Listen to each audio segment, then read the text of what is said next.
What's going on, guys? Amon-Rellik, the God Slayer. Oh, we're back in another one. We're back for some more.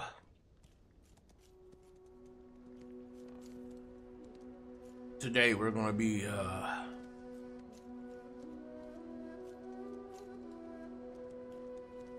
playing around with the Dark Knight.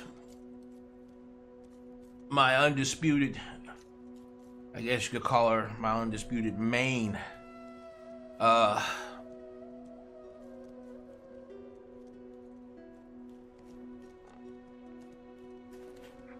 First and foremost,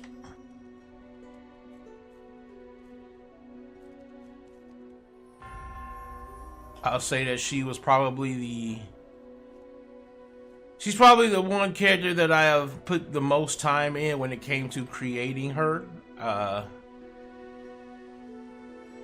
Like for instance, her ponytail isn't necessarily supposed to have the oomph it has. Of course, she's got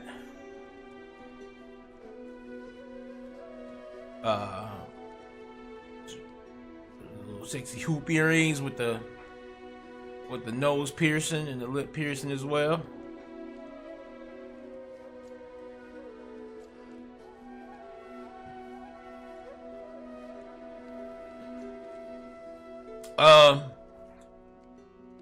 The Dark Knight in this game, it's I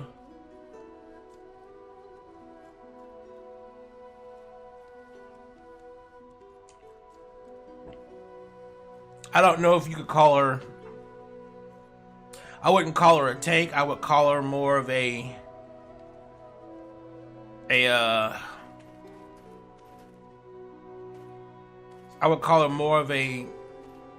straightforward DPS melee class.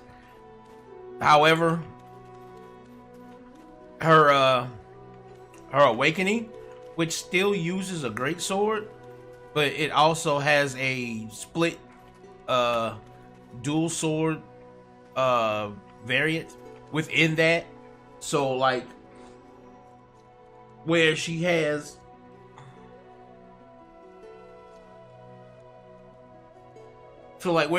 her normal weapon, her normal Krieg Mesa, she also has a awakening form of that Krieg Mesa, but then she also gets inside that awakening, she gets a dual sword. Now the dual swords work like long range projectiles, which I find it's one of the reasons why I find her so fascinating in terms of her playstyle, because of the fact that she never goes long range. She always stays close range, but she extends just a little to mid range with those double awakening blades. Now we're gonna first and foremost, I need to see if we have any This is Katan's military outpost on the front line. Do you need anything? We do have them.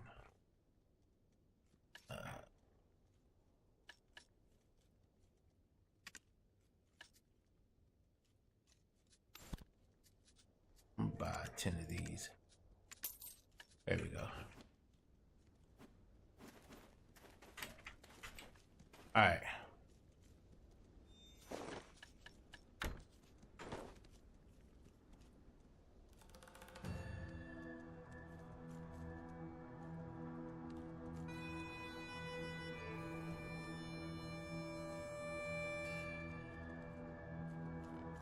Now what we have here in terms of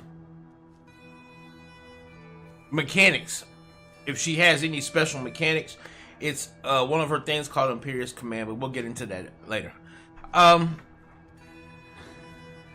First and foremost, I do want to say that one of my biggest pet peeves on her, and this pet peeve has only come about because I've seen the way Pearl Abyss has designed some of the more current characters. Because Dark Knight's she's an old school class in this game, so I get that she's gonna probably be kind of outclassed in terms of her in terms of modernity. In terms of modernity, she's gonna be kind of outclassed because of the fact that she's an older class. But I do hope that they decide to take that design of making the awakenings far more fluid with the combat of the normal fighting. Like if you look at the new, if you look at my previous stream that I did on the Scholar, one of the main things it showed was like her ability to weave in her normal attacks into her awakening and then back into her normal attacks again are like unmatched. It's unmatched how quickly she's able to do that. The goal, I believe, should be to do that across the board. And for Dark Knight, I would really like that. I would really like that, especially considering that Dark Knight relies so much on staying in the fray. She's got plenty of healing skills, especially in her with it combined with her awakening. She's got a decent enough amount of healing and things of that nature. But it's like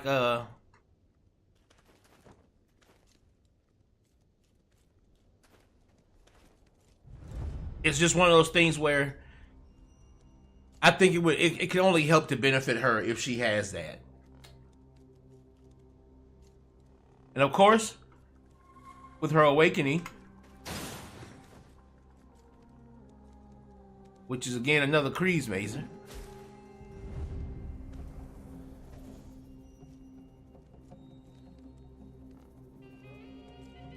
there can be,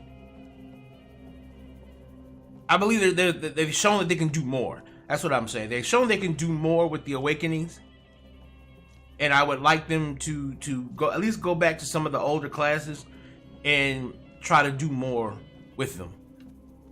So first thing we're going to do is we're going to go into just what this class has to offer in attack wise.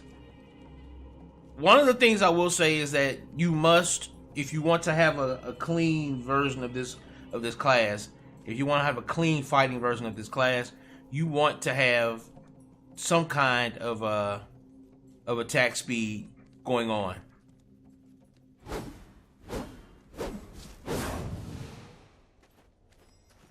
Those main attacks are very, very quick. I mean, are very, very slow, should I say. But if we look at her actual main Kriegsmazer, the attacks themselves are decently damaged for a normal attack.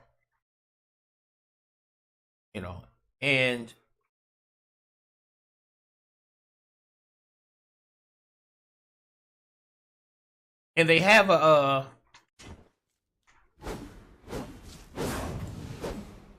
forward version of these attacks. So you have your normal 1, 2, 3, 4, but you also get a forward version, which is 3 attacks. And of course you see, because of the fact that the forward attacks, the last bit of that damage is 643 times 4.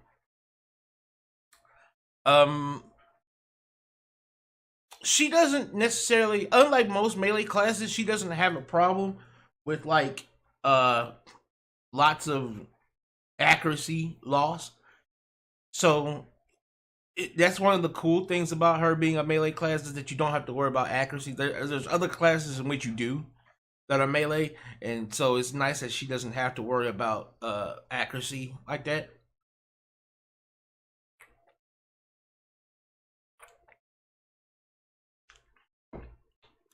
Now, when it comes to her maneuverability, because again, I want to stress that a class's design, whether it's poor or whether it's good, is based on four main attributes. One, the DPS output, of course. Can it kill? And can it kill well? Two is its mobility. And the reason why I say that is because in this game, I'm looking at it from both the standpoint of doing regular grinding out in the field and doing PvP. Because again, this game is one of those games where in the normal servers, once you get past 50, you open yourself up to PvP. You can't help it because you won't be allowed to go past 50 in leveling unless you choose to engage in the possibility of PvP. So I also, because it's not something that's inescapable by pretense, it's inescapable, I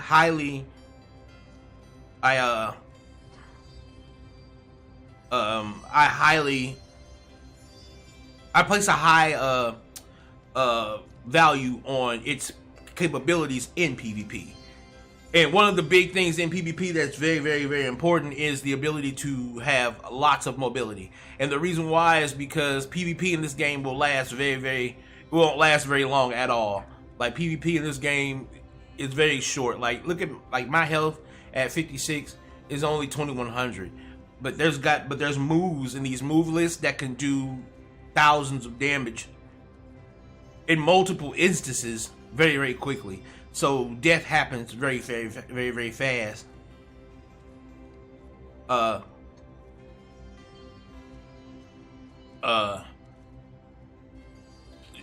Deaths can happen very, very fast in PvP, especially for those who aren't prepared and get snuck or get who get sneak attacked or things like that nature.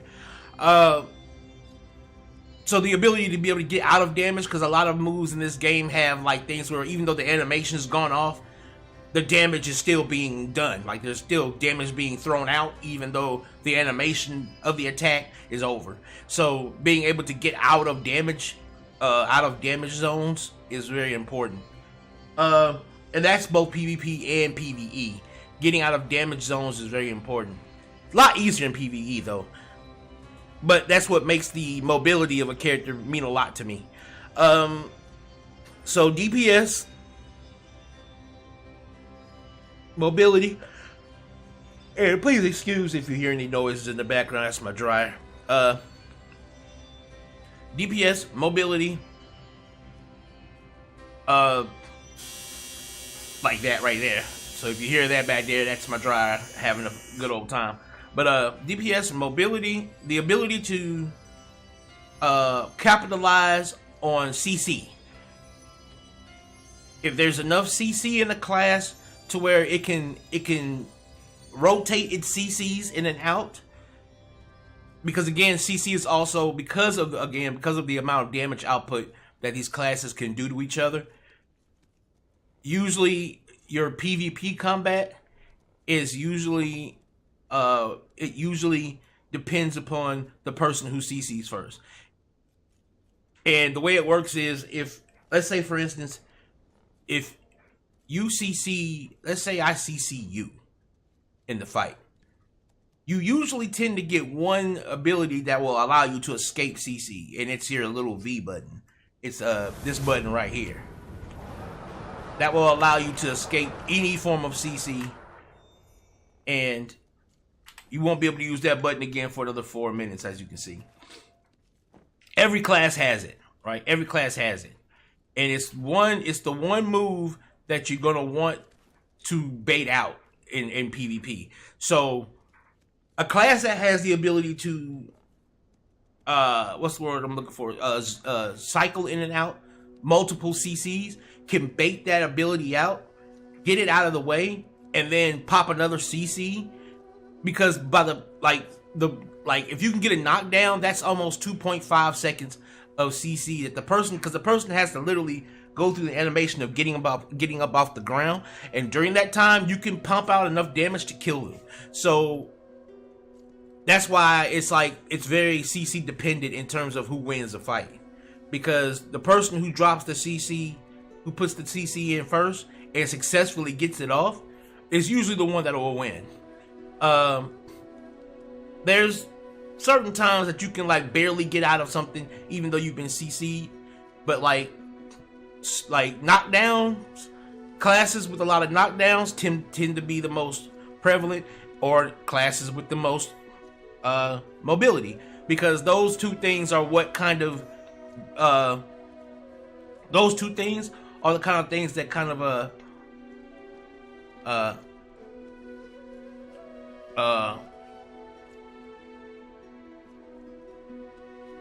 those are the two things that kind of like what's what I'm looking for, negate each other. So hey, what up Kenobi, man? Yeah, I'm over here going into deep discussion on Black Desert Online, man, doing a deep discussion on the game as a whole, how it operates, and of course my Dark Knight being the main subject matter. But like, yeah, PvP in this game is highly based on that CC and the basically CCing and the mobility. So that's, you know, so we got the three. We've got DPS, CC, and mobility. And the fourth thing that I look at to determine whether a class is good, is well designed or not, is its fluidity. And what I mean by fluidity is I mean its ease of use. And that's what, like, for instance, in Scholar, if you look at my previous stream with Scholar, one of the things you like I said, you'll notice is my ability to freeform from normal main attacks to awakening attacks and then back into my normal attacks without having to have any sort of time gap in between. And that is what I mean by ease of use. The ability to flow from one state to an awakening state to the normal state again. Back and forward, back and forward. That to me is the fourth thing. And the reason why I say that these four things, in my eyes, determine a well-designed class or not, is because in this game, in this particular game, these are the four things that will decide how well PvP works out for you, and will decide how well just grinding out in the field works out for you. Like, being able to switch in between the two is a massive thing. Being able to seamlessly do so is a massive thing in terms of PvE, because a lot of the higher level enemies, like, you won't see this in the lower level enemies. God damn, that thing is loud. Maybe, hold on a second. Hold on.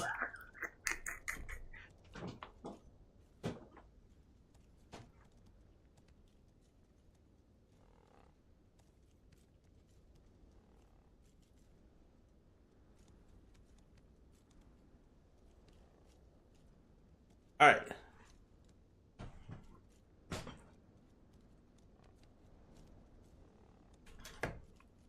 All right, because in PvE, right? In PvE, you've noticed, seeing like me when I fight in this game, you'll notice that the enemies that you fight will usually be in numbers, like large numbers, and you don't see it a lot. Because of the fact that, you know, I'm not... This is something you probably see a lot of new people who will, like, when they fight enemies, they'll stay in the pack of these enemies and just rely on their ability to just out-damage them. But when you get to the higher levels of enemies, especially if you look at the map, when you start coming over here to the east, to the far east, where the enemies, like APs and stuff like that, start to go up, when you start seeing recommended AP 100, when you start seeing the recommended APs in the 50s and the 60s, and then we can start getting down here into the 300s and things of that nature, what you're looking at is you're going to be seeing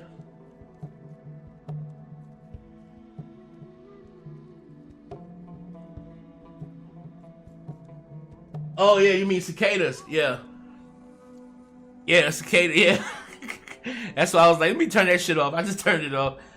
But like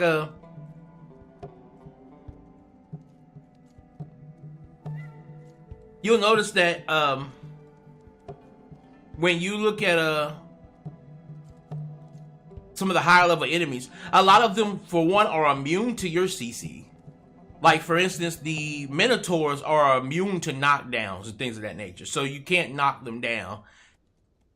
Thus, but at the same time, a lot of enemies, like, for instance, in the Sausons and things of that nature, these guys can do, like, a lot of stiffing attacks. And stiff is kind of like paralyzed in this game. When you see stiffness, it's basically paralyzed. Or, like, for instance, in certain areas, there's enemies that do a lot of knockdown. So, I look at a class being well built if they can get around those things in terms of not the negation of the enemy, but being able to negate themselves being knocked down and things of that nature. So, a class that's highly mobile can negate a lot of the CCing of the enemies. And again, that's very important because if you've got 10, 20 enemies all swinging at you and they're all able to consistently chain knockdowns on you, you can die that way very quickly, you know.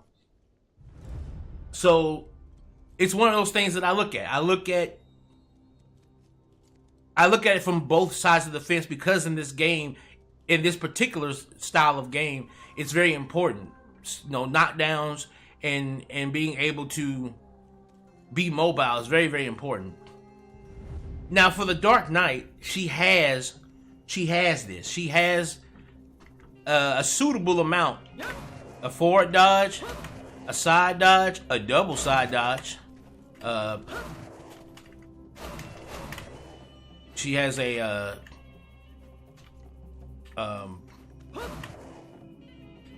she doesn't necessarily have like a full-on back dodge, but that's cool because again, you can always just switch the screen and things of that nature. However, when she's like back like this, she goes into defensive mode, where if you see that shield over my head, I'll block any attack coming from the front.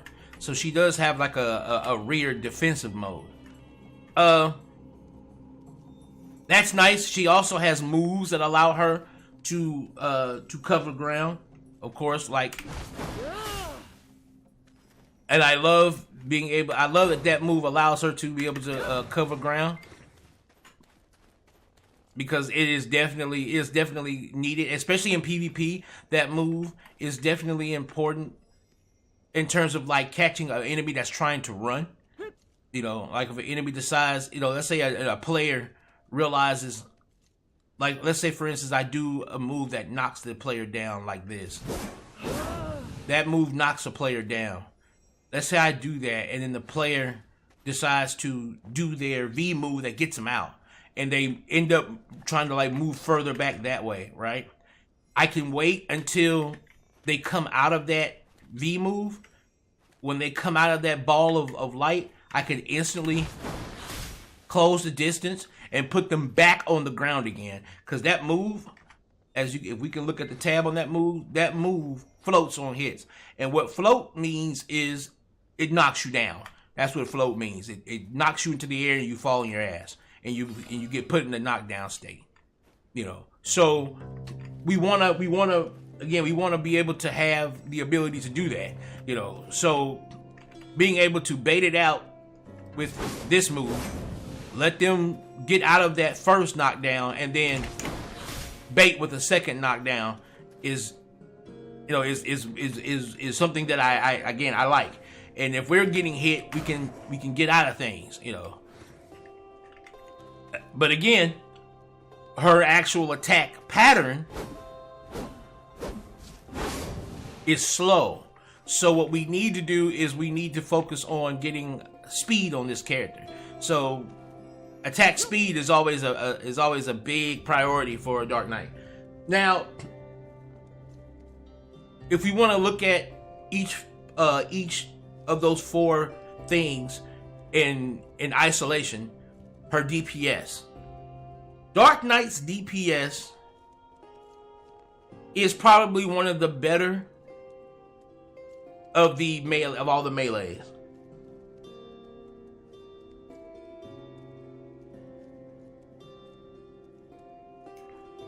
While she doesn't have a redonkulous amount of DPS as something like Sage. Like Sage has like a redonkulous amounts of DPS. She can put out DPS. She can put out a lot of DPS in a consistent basis. Now, the problem with her in terms of, I would say, her output is your ability to juggle her cooldowns. Like most of the different classes have cooldowns that are rather typically easy to deal with, but she's got cooldowns that can come out, like some of her cooldowns like 3 seconds, and these are all short end attacks, you know, like the hidden attack.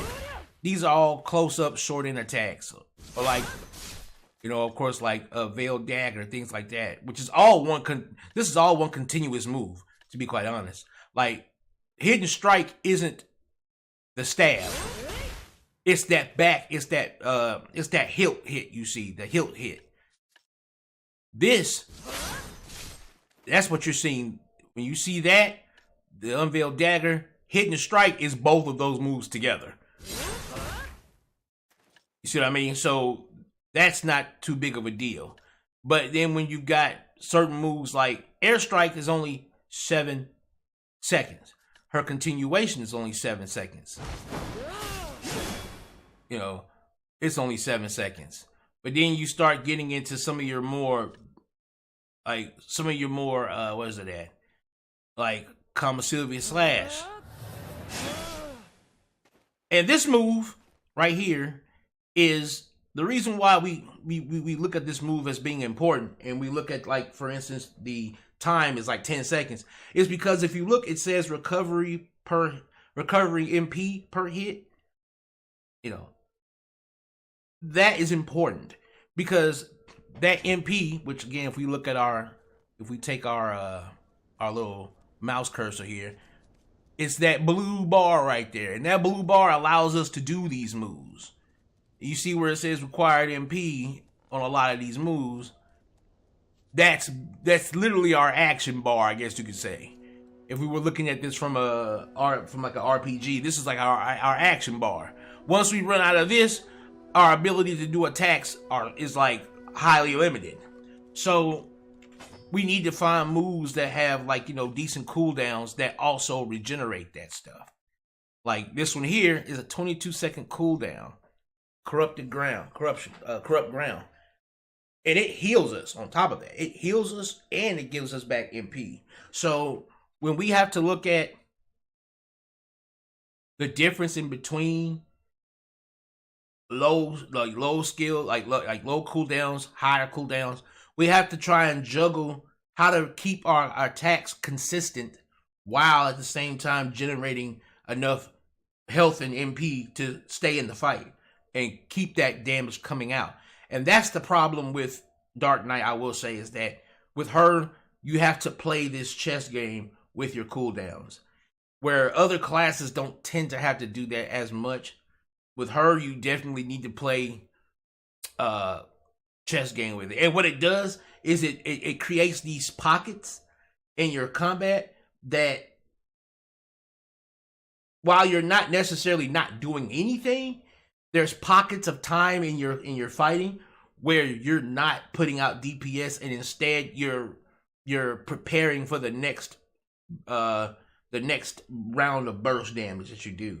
And so those pockets can be jarring. You know, when you're in the fray of something, those pockets of time can be jarring. And while they do give you like things to do in between those pockets of time, it's like when you're in the flow, it can be kind of annoying that it breaks, that your flow can get broken that way. When it comes to her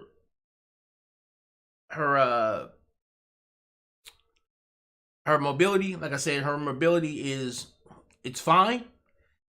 she doesn't. It's not like she doesn't lack it, and it's not like she lacks it, and it's not like she is like in dire need of any. But I would like for I would like for her dodges to be incorporated more into her attack phases, because there's only like one or two attacks that you can necessarily pull off while dodging. So I wish they gave her a little bit more attack capability in her dodging, especially consider that she doesn't dodge very far. Like, most classes can dodge farther than she can. Like, you know, like if we actually look at the distance that covers, it's not a lot of distance. She doesn't really dodge too far. Even going forward, her forward dodge is not all that far. So, you know, and because she doesn't have that distance, I wish they allowed her to have more attacks that come out of those dodges. Beyond that, there's not much to say on her mobility. It's serviceable. It works. You know, it's fine, I guess. CC. In terms of her CC,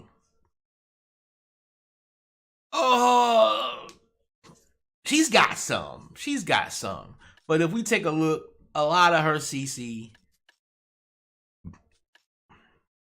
if we look at some of her moves, like a lot of her CC is knock back. She's got some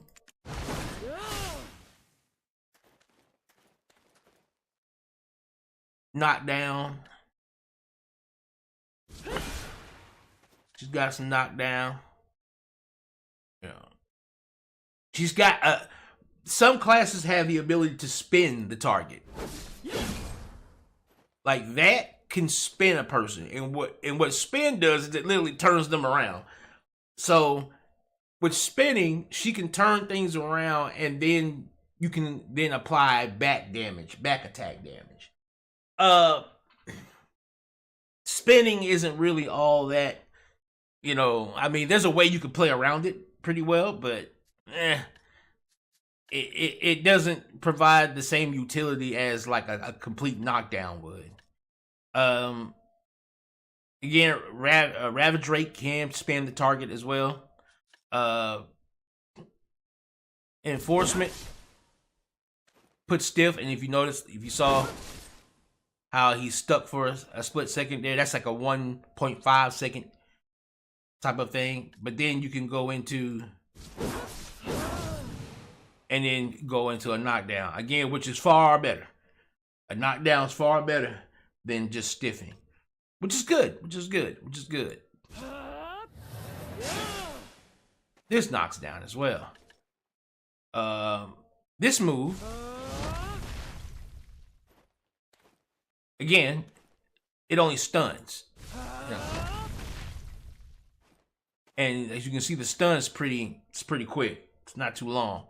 So the fact that she has to rely mainly on knockdown is one of the things that I will say I wish they gave her more. Like, for instance, Shadow Bullet puts stiffness, and it's basically a dodge move. It's one of the few dodge moves she's got, is the ability to apply stiffness, which again is fine.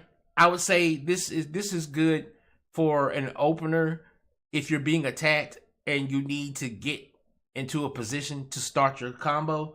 This would be a nice way to do that, Shadow Bullet. But with just relying on knockdown, it makes it far more predictable in terms of what a Dark Knight is going to do to you, because you know a Dark Knight is going to go for the knockdown. They're not gonna go for just trying to do stiffness or things of that nature. And knockback, while it might be nice, knockback is mainly used for PvE. And then a lot of these moves can't even do some of these moves can't even do knockdowns to people in PvP. Like there are certain moves that only allow you to do knockdowns on PvE targets and not PvP targets. So it's one of those things where, unlike, for instance, the new class Scholar that can do knockdowns with almost every attack she does, almost. Like, it's really crazy how broken that class has come out. Everybody knew it was going to come out overtuned, but it's really crazy how much she's overtuned. But with Dark Knight, there's only a select few moves that you can rely on to do it. You have a decent amount of CC, but it comes out of only a select few attacks. And again, that goes back to the argument about cooldowns in terms of, depending on which attacks they are, your cooldowns will basically just determine how many times you can pull off a decent amount of you know what I'm talking about, a decent amount of knockdown, things of that nature. So you can probably pull off a knockdown every 5 to 6 seconds. But in PvP combat, that's going to have to be done in like a more tricky form, because if a person is fighting a Dark Knight and they played this game for any amount of time, they're going to know which attacks come out of a Dark Knight that's going to be a knockdown. And so you're going to have to try and bait your opponent into those attacks without using them, because your cooldowns are going to be like 5 to 6 seconds apiece.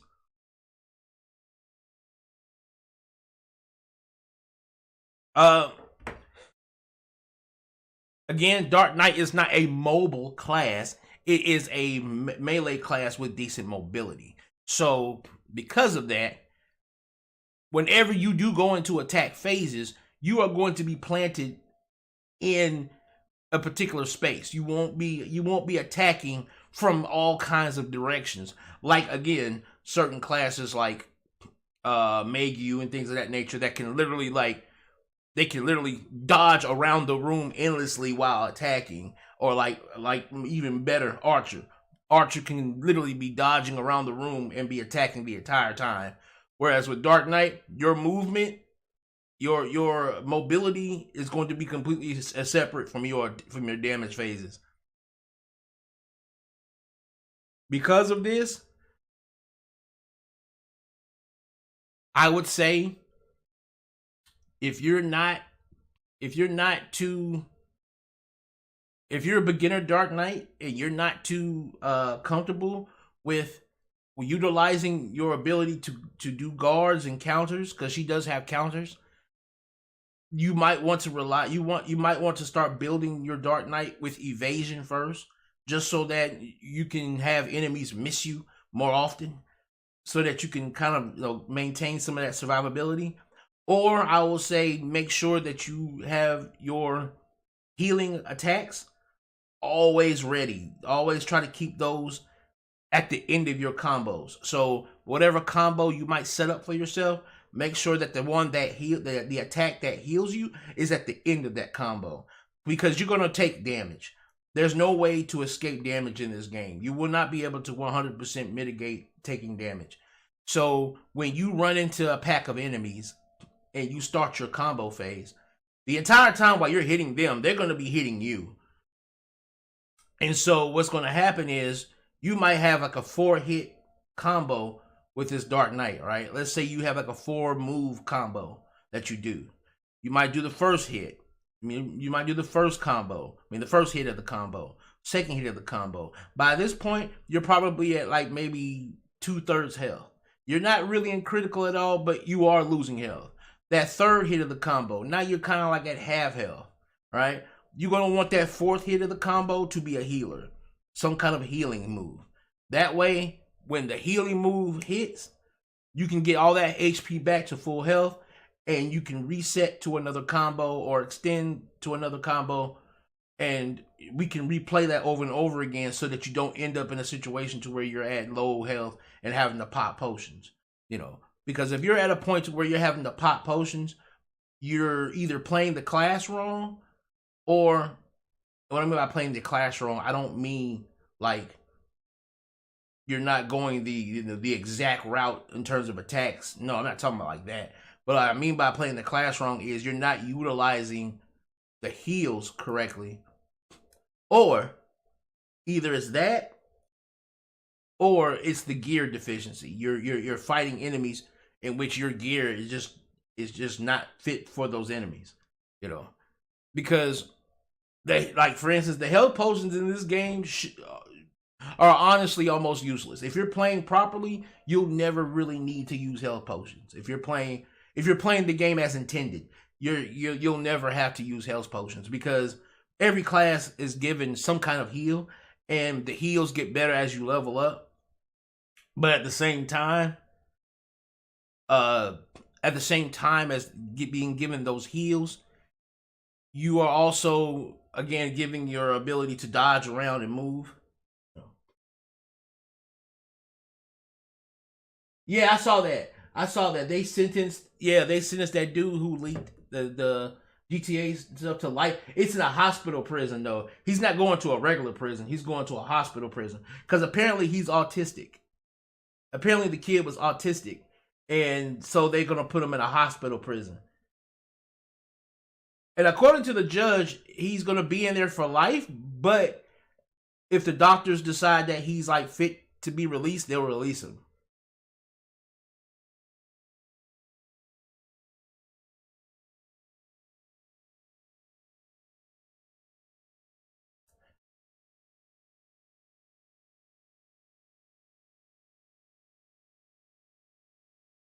What fucked him up was that when he had made a statement saying that he can't wait to get back to doing it again.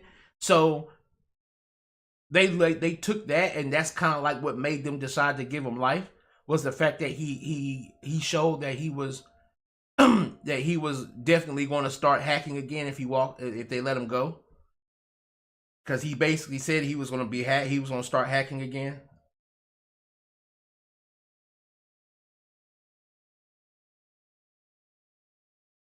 Well, we know why. We know why. We know why. Apparently, the leak cost Rockstar like $5 million.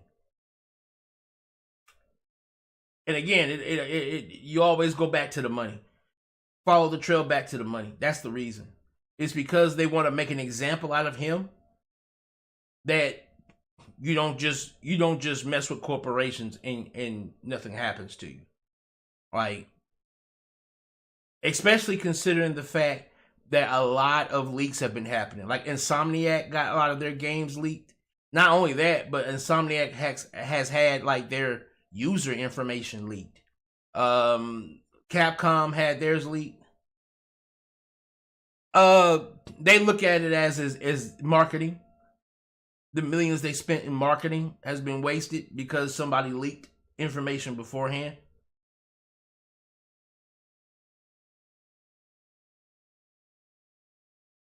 Because apparently all of those gameplay clips were supposed to be used for trailers.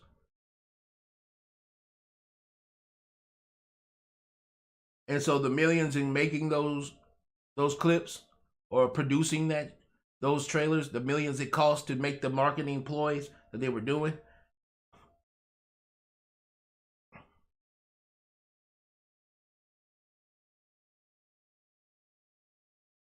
Cause that's another thing about the gaming industry, and it's probably another reason why we're getting, less productive games, is because the amount of money that's going into the marketing is ridiculous now.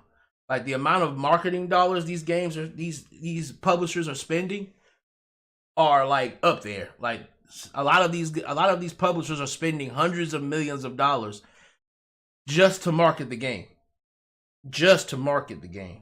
Not even in terms of making it, just to market.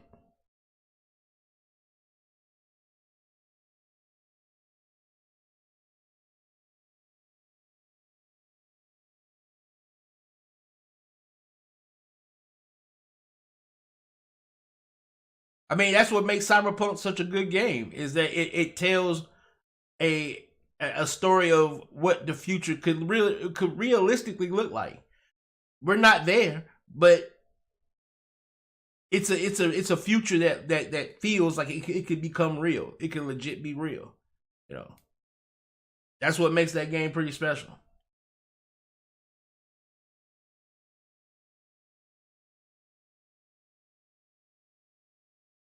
And now for the fourth, when it comes to the fourth thing in terms of Dark Knight, and that is the fluidity between its main attack and its awakening attacks. That's where I think Dark Knight probably has one of its biggest failings, is that there's very little that can be done to be able to fluidly switch back and forward. Because the moves that allow you to, and one of the main ones being switching from main to awakening, will have to be utilizing Twilight Dash, or not Twilight Dash, I'm sorry, Spirit Hunt. Spirit Hunt is going to be what mainly puts you into your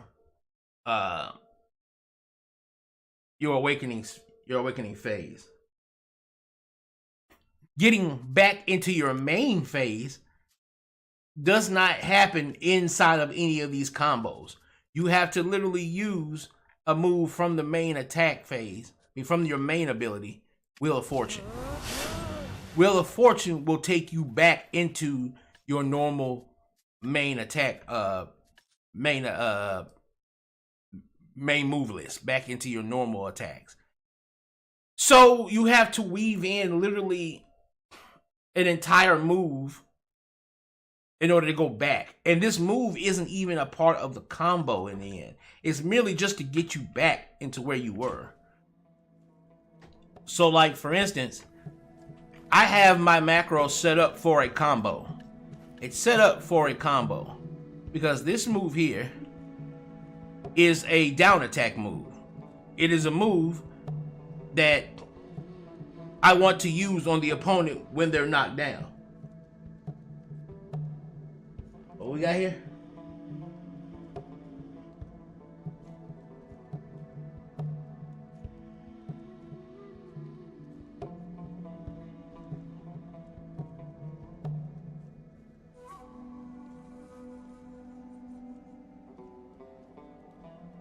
Oh yeah, you'd be surprised how many companies actually make military stuff. Like Samsung does, I think General Electric does. General Electric, I think, makes some of the missiles that we use in our military.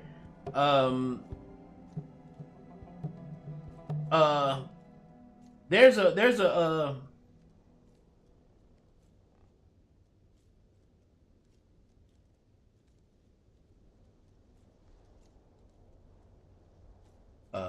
where is it? There's a one of these companies that's known for making like refrigerators. Is a company known for making refrigerators. Literally makes like guidance. It makes like guidance. I think it's like guidance chips for missiles. So yeah, like, you know, there's like a lot of these companies don't just make one product. Even though they're known for one product, they make multiple types of products for multiple different industries, you know.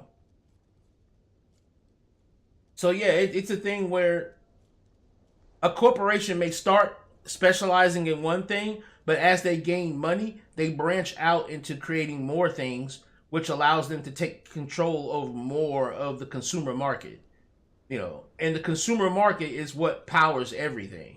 You know, so the more of it you can take control of, the more power you have over the consumer, hence people, you know.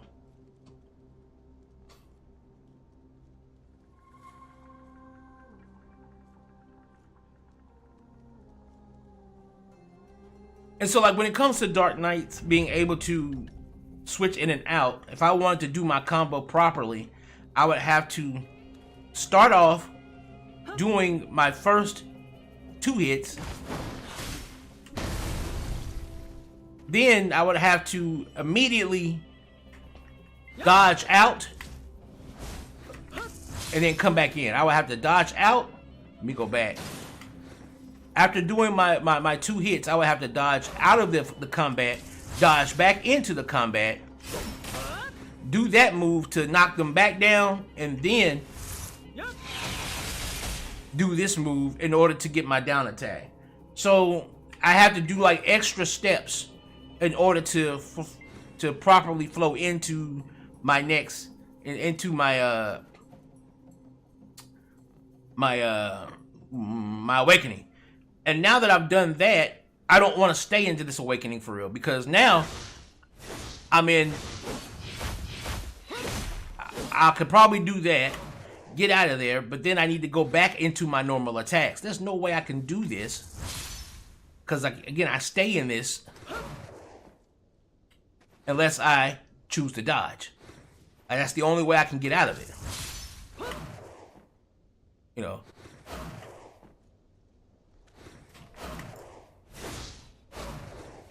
And I have to dodge and do my dodge, that move right there, my dodge stiffening move, in order to get out of it. But let's say I'm not trying to move away from the opponent or get away from the opponent. Instead, I'll have to rely on this to get me out of it. Now, it's a good move to use because it knocks the opponent back down. And so I can use this, knock them down, and then use this as another down attack move. So it works. It's not that it doesn't work, but it doesn't flow as smoothly as other classes whose attacks just seamlessly move in between both main and an awakening form. And that can make Dark Knight feel clunky to use. And that's why I say her ease of use is lacking. Like, in order to properly use Dark Knight well, you have to play a lot of Dark Knight, which I have.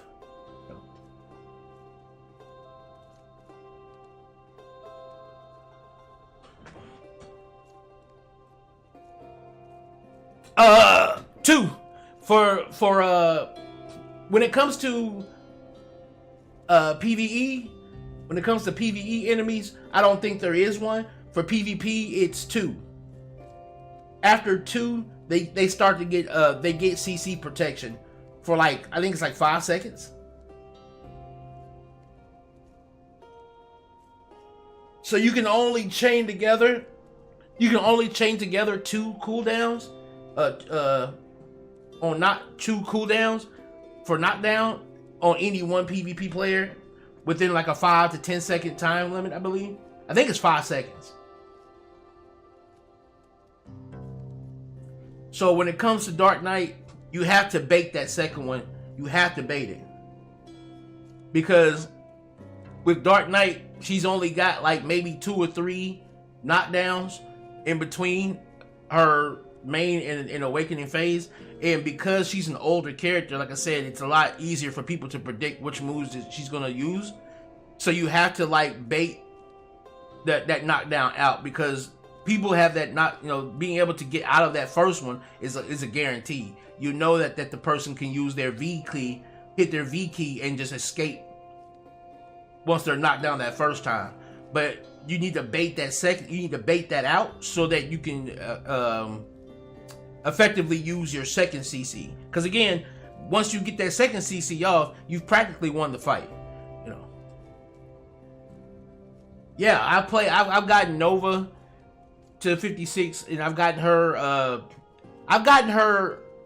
Her awakening, and when I tried it, I actually think I like her main fighting style better.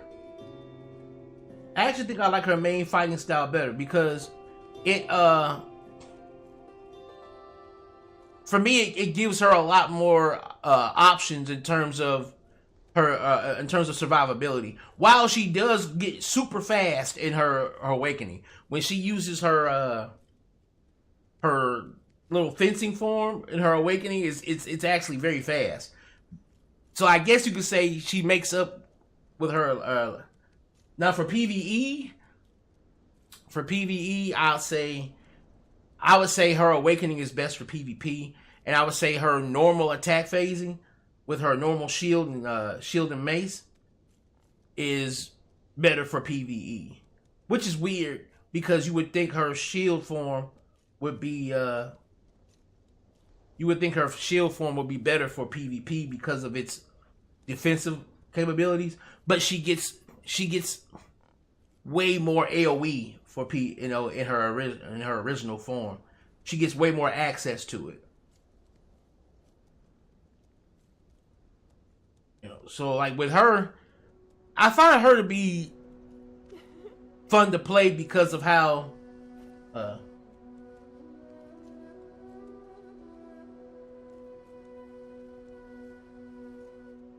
it's not really clumsy slow. I think a lot of people just don't like the fact that you have to revolve around using her knights. That's the part that a lot of people, I don't think people like, because you have to be able to manage keeping her knights out. What's going on? What's happening? And like keeping her knights out is like one of the big important things about that shield style. So a lot of people don't.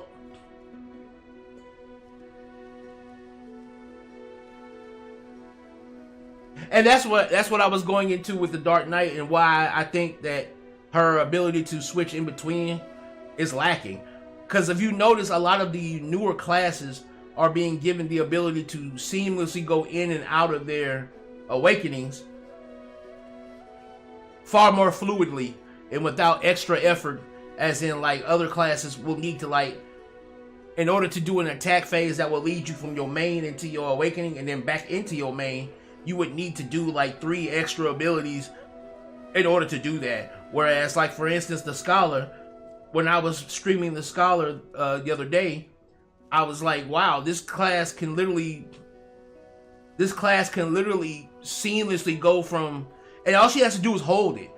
If you just press forward in the RB button, she'll do her regular attack in her normal form, but then if you just hold the RB, she'll immediately switch into her awakening mallet, awakening great hammer, do a move, and then you can go right back into the normal attacks again right after that.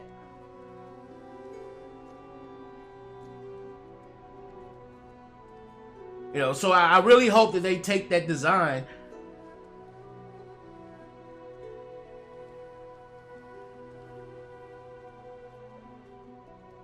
Yeah, like if you guys kind of want to see what I'm working with currently with my build here, I am running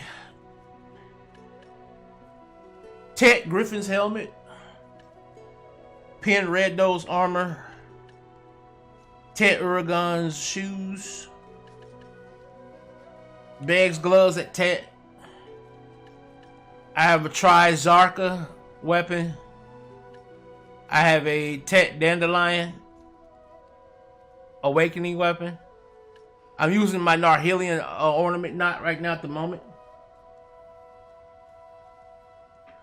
I've got Kaposha. I got a pin Kaposha necklace. I got a pin Kaposha ring. I'm using a regular Kaposha ring here. And I got a dual Tungra earring and a Kaposha belt.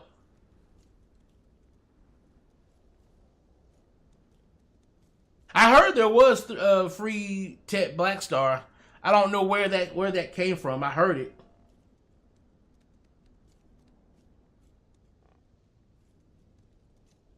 I'm guessing it must have been a quest of some kind that they put out.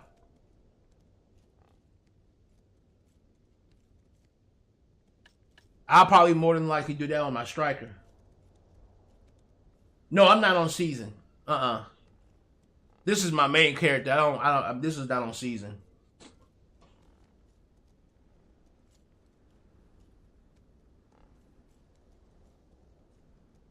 Okay. Yeah, my Archer's on season, so I'll probably do that on Archer.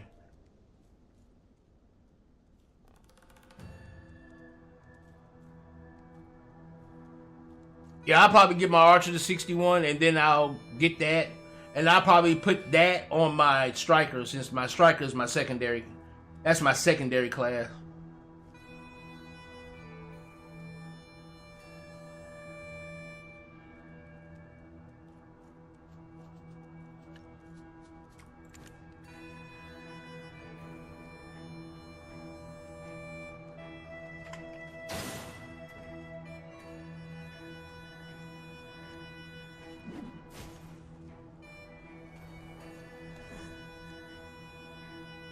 And so yeah, like I've come across many classes that do well, that do a lot of things better than Dark Knight can, to be quite honest. But I think the reason why I stick with Dark Knight is because there is a complexity to playing her that no matter what, it keeps her interesting. Like no matter how strong I make her, it keeps her interesting.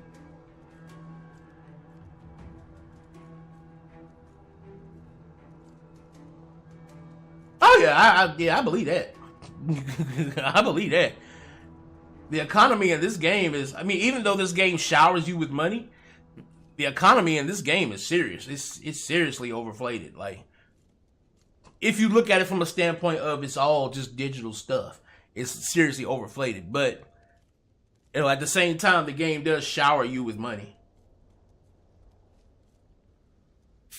Yep, I played Final Fantasy 14 as a Dark Knight main. I play Dark Knight main in any MMO that allows it.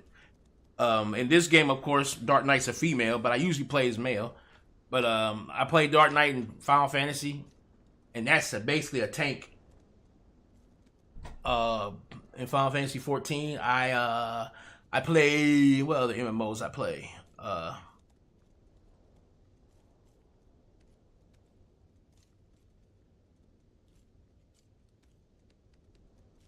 Oh yeah. I think right now I have about 4 billion. But I haven't been playing as often as I used to. Like, I've got about 500 hours in this game, and like 400 of it has been spent on Dark Knight. But like, I think I got closer to 600 right now. But like, yeah, like I've only got like 4 billion, and that's considered broke. But again, what I like about this game is you can play this game in 2 different ways. You can play it like a traditional MMO. And like, for instance, I've been playing the game like a traditional MMO. I get my characters and I go out and I fight stuff. And I get levels and I do quests and I get levels. But you can also play this game as just a normal economist. You know, you can go into an economist stage where all you do is do farming and get workers, and you know, like, you can do the whole, you know, connecting nodes. You can do all this node work. Like, I have a node network. Let's not get it twisted. I have a node network here, and I usually do have certain farms and certain things going on. But yeah, like, I haven't gone into the whole life skilling. Like me, I'm more out in the field. You'll find me fighting out in the field. You know, most of my gameplay is not AFK life skilling. But if you go into like life skilling and things like that, you'll start to generate money way faster. That's the reason why, even though I've been playing for 600 hours, I only got 4 billion. It's because of the fact that I haven't focused on the money making part of the game.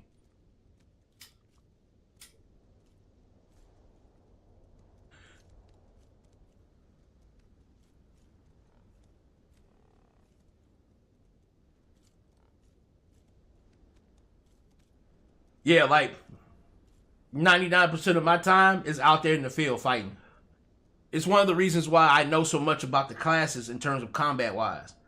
Like, and especially Dark Knight. Like Dark Knight, I've gotten like intimately familiar with her because she's my main character. You know, but like,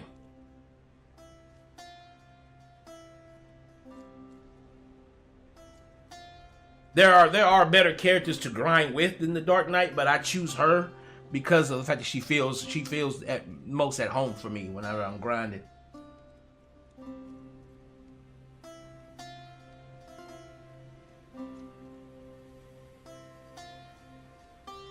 You know. Now, when it comes to like Dark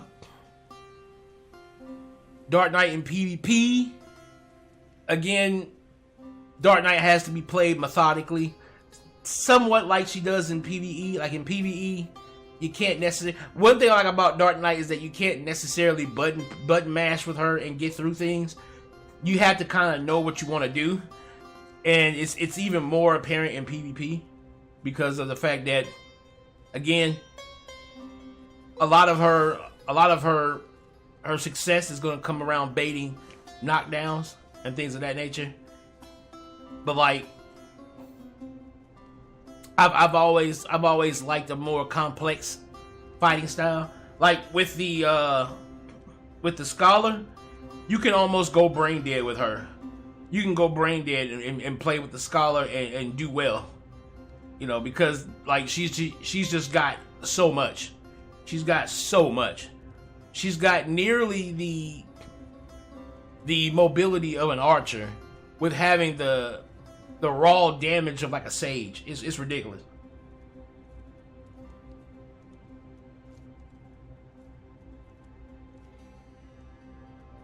Right now, yeah. Right now, BDO probably has better graphics. I know Final Fantasy is coming out with their graphical update in 7.0, so I don't know how that's going to compare. But currently speaking, yeah, like BDO's graphics are better. But I do believe Final Fantasy has a better questing. Final Fantasy is more polished as an MMO. Like Final Fantasy is a far more polished MMO than Black Desert is. However, Black Desert looks better. My resolution is 440p, 2K. I can go up to 4K, but I will have to sacrifice some of my FPS for it, cause like I can do 2K 60 frames, no problem. You know, and I have no doubt BDO will get there. I mean, the game's been out for a while, but I believe right now, Pearl Abyss has gotten into they've gotten into this habit of wanting to just put out more classes right now. I think they want to put out more classes, and they want to put out like more. They've been trying to expand their world, more than try to polish it. You know, because like right now, the quest line experience in this game is horrible. Like, if you want to like have a really good quest line experience in this game, you're gonna see the flaws of this game really quickly if you're looking at the quest line style and how the quest line is given to you. Like 99% of the people in this game don't give a crap about the storyline. Not because the storyline isn't good, because it actually is decent, but because of the way it's portrayed, the way it's given to you is horrible.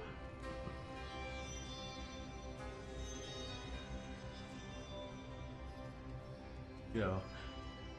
And yeah, like I said, in terms of MMO graphics, this is probably the best game out in terms of graphical ability. You know, and it's got some of the best combat. It's got some of the best combat at MMO. You know, has you know, I say it's up there with Final Fantasy 14's combat in terms of like how fun it is. You know, it's got pretty fun combat. But again, like it's just everything else just needs polish around it. You know, they've got the looks and they've got the combat down. Yeah, dude. Like I said, that's what I was saying. Like the quest line. If you look at the story for what it is, it's a good story. But the way it's told to you, the way it's presented to you, is rough. It is rough. It is horribly rough. You know, and they need it. Like for instance, they surely do need to invest more in their voice acting. They need to get their voice acting down. You know, they need to spend more time not only in just the voice acting, but they also need to put more into making sure that the voice acting actually matches the players, like matches the character animations. Because again, if you notice, even though the game looks great, the character animations during cutscenes are horrible. You know, and it's like, for the game to look so well,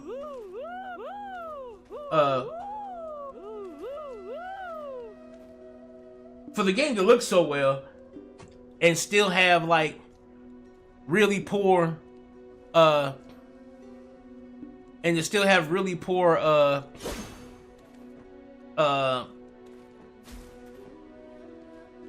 animation quality when it comes to like cutscenes and stuff, it's really weird. It's really weird. It's jarring. Yeah.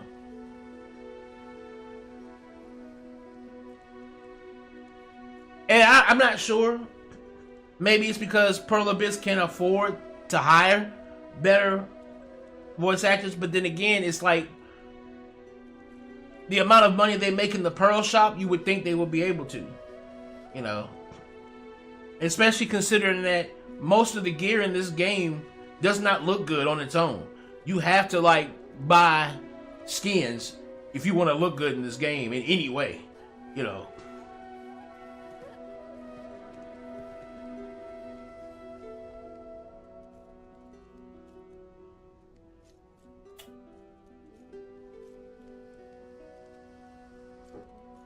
You know, not to mention the game isn't free to play. You know, but the reason why I give this game the benefit of a doubt is because they dump so much on you in terms of like every day you're getting rewards for something. Like this game just rewards you for playing it. And it showers you with gear and it showers you with stuff. So it's like, okay, I can understand. I can kind of give certain things a break because of how much this game just gives you. But at the same time, I still have to look at this game and say, hey, y'all are generating a lot of money. Where is this money going sometimes? You know, sometimes it makes you wonder where it's going. You know.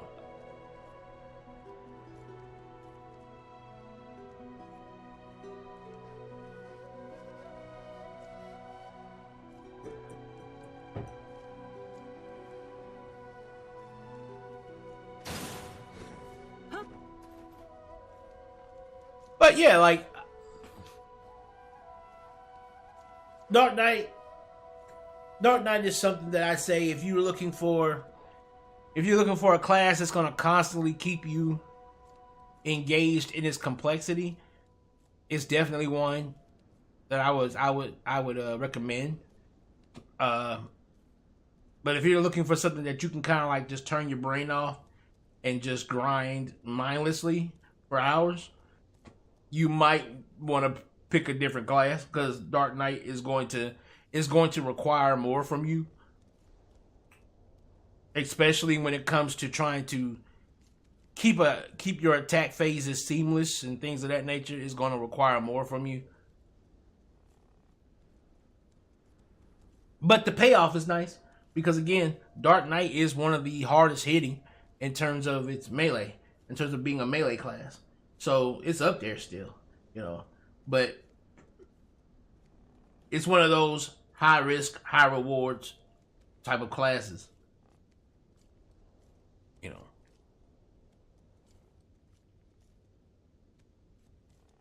And I do plan on getting into the life skill parts of the game. I do.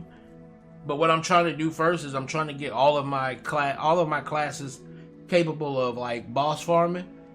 And then once I get all of my classes capable of boss farming, that's when I'll kind of like lean further into the life skilling.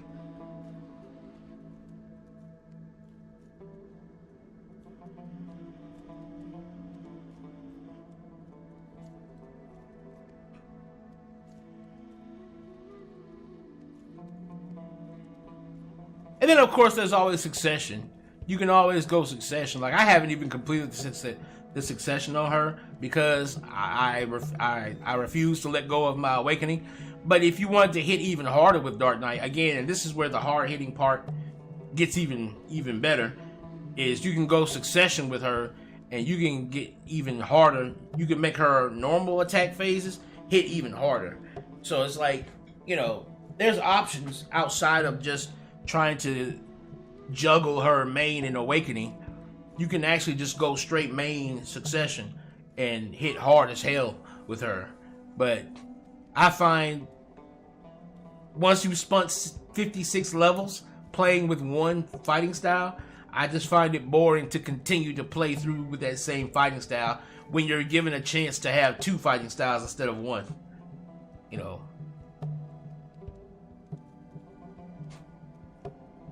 And like I said before, her skill add-ons should really revolve around her attack speed because she is a slower swinger. And taking advantage of her knockdown damage, so knockdown attack speed. And I would probably say if you have any room, of course, getting AP ups of any kind will be great. Especially because you're not using the succession, so you're gonna want to get as many AP ups. You're gonna want to keep your AP up as much as possible. So having an AP up that you can revolve in and out of your attacks is gonna be good. But mainly keeping that attack speed up and keeping the keeping your attack speed up, and then keeping your down attack damage constantly rolling. Also, if you want to have some more survivability, you can do like attack speeds slows on the enemies, just so that they swing slower. Might give you some time to get breathers in when you want to dodge in and out of the combat, or just drop their accuracy with the accuracy debuffs to make it to where they miss you a lot more often. That's usually what I would put on a Dark Knight. If I were playing Succession, I would probably do that. But because I'm playing Awakening, I can utilize more movement than a Succession would. So I don't really go for it because I'm using Awakening. Instead, with Awakening, I would go for more DP ups, giving myself more defensive ability, things like that.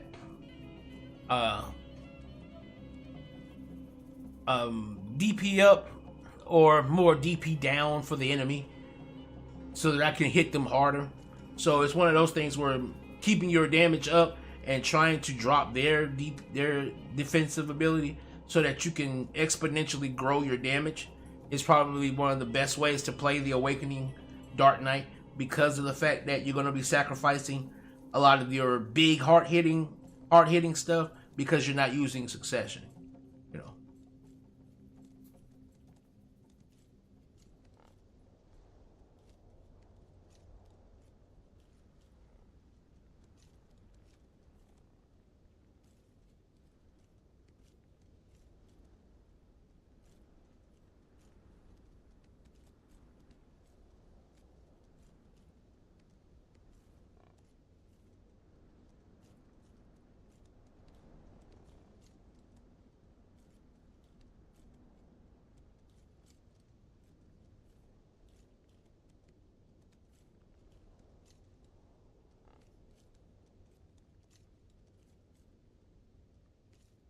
Anything you want to say? All right.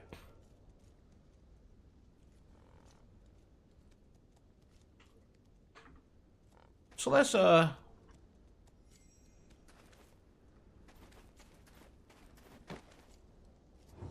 going through here and over bar. Let's make sure we got. Yeah, we do. All right.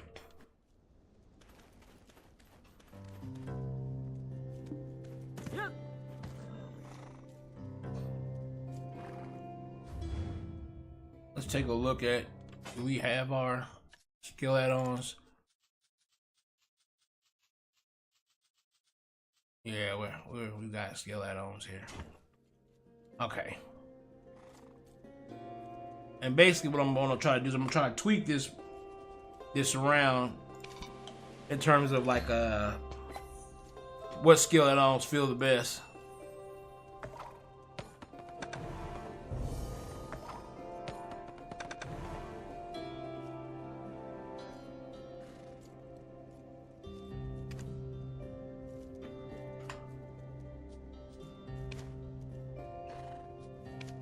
Go ahead and grab some of this. Yeah.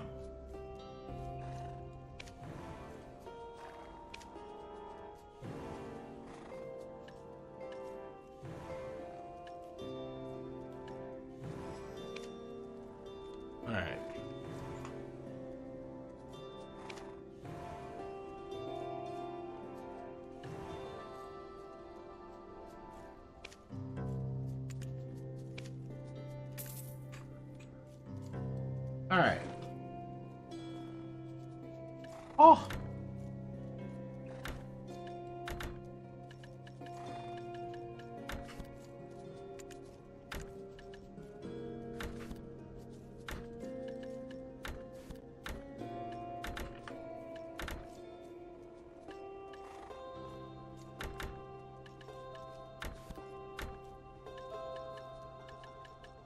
Break some of this down here.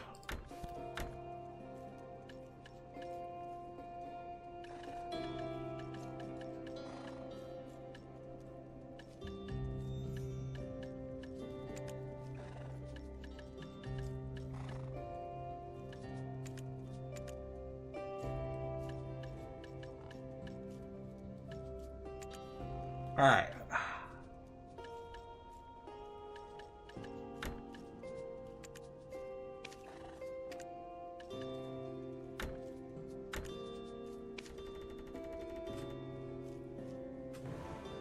Of course.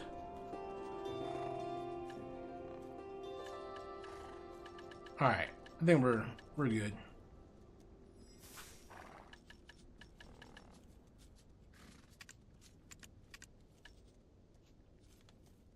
All right.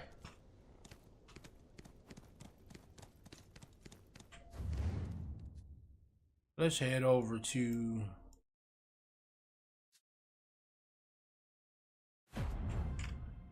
let's head over here to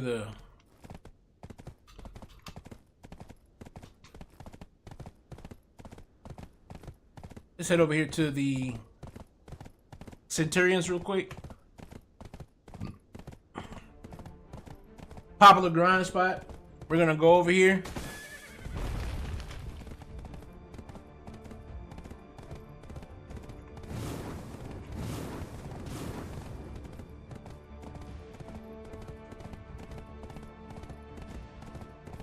Just to test out some of the things that we were kind of talking about.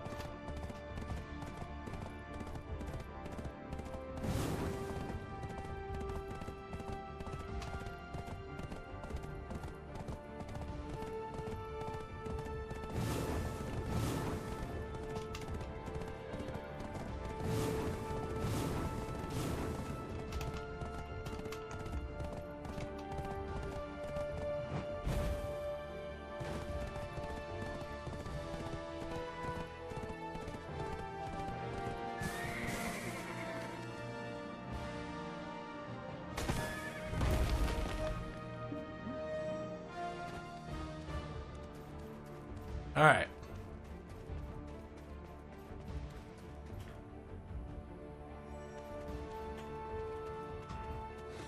Let me make sure I do this.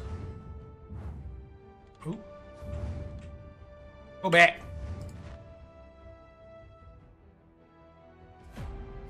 There we go.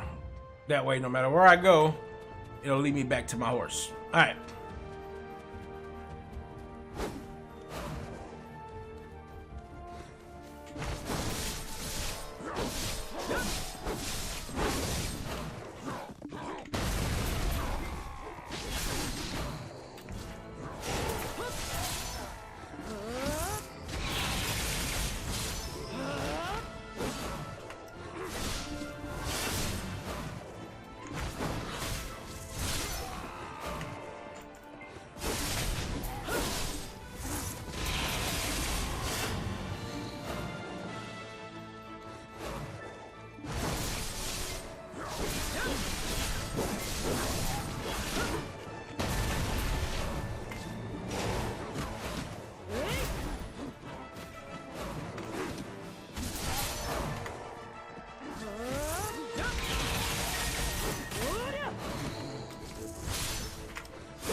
The hell?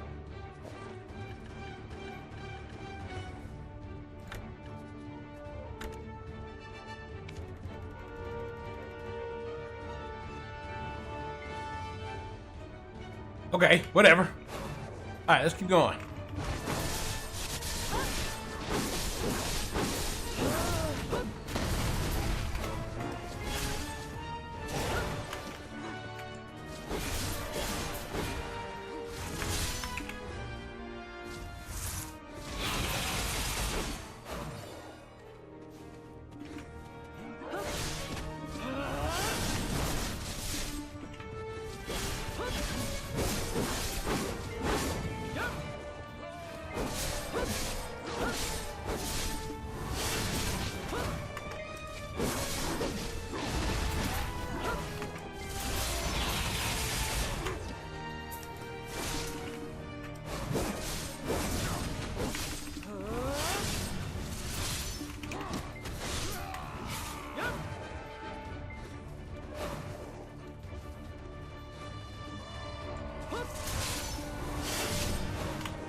As you can see, I'm trying to keep that speed buff going so that we don't end up going super slow in our fighting. And again, I have to keep in mind that I'm not allowed to truly move around in my combat here.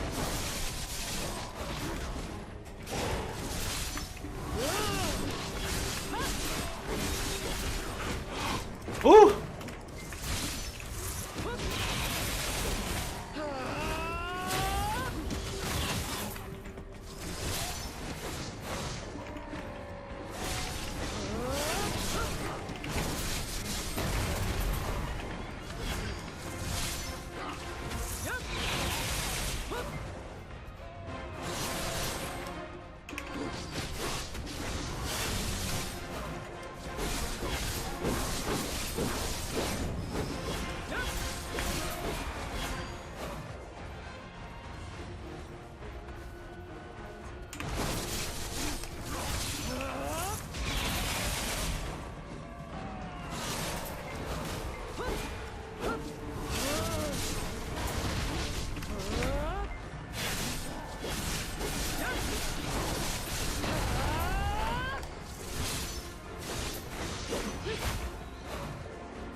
And again, It's not very smooth. Going in and out of that is not very smooth at all.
Oh shit, I just got hit.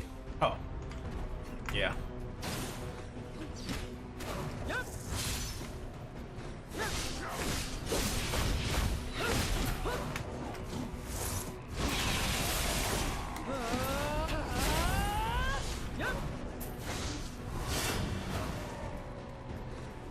And you see I had to do that to switch back.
So again, it's like, if you notice, there's points and times in there where I can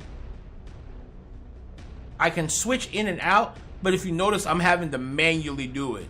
It's not gracefully going in. If you notice, I can pop these two, but then I have to immediately dash out of combat, then dash back in, going into my awakening.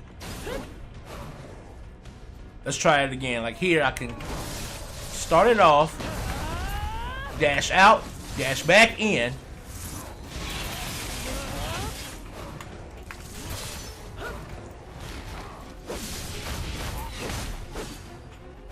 And then if I go into another, I have to get back out, then rely on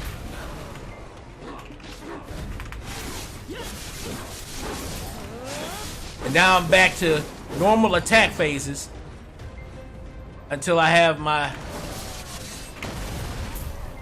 dash out. Oh, wait, no. Oh no, hit the wrong thing. Dash out, dash back in.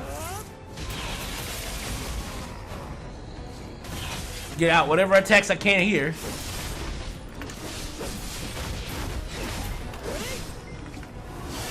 Get out of it. Go back to my normal attack phase. Dash back out. Oh, dash out. Dash back in.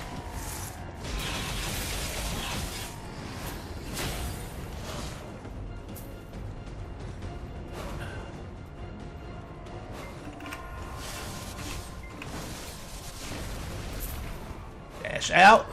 Back in.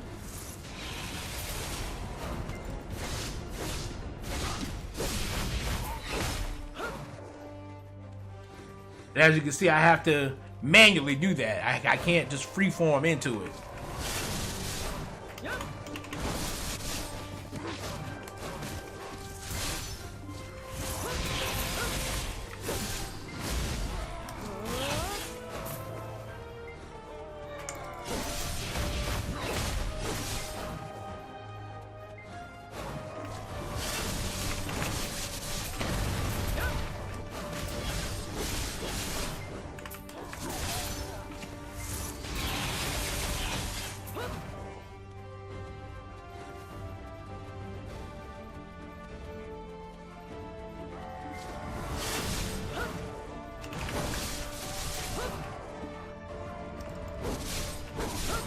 Out in.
So again, as you can see, it's not... Oh, shoot. Oh, shoot. Wait.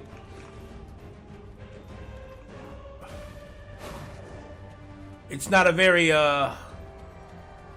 It's not a very forgiving thing here.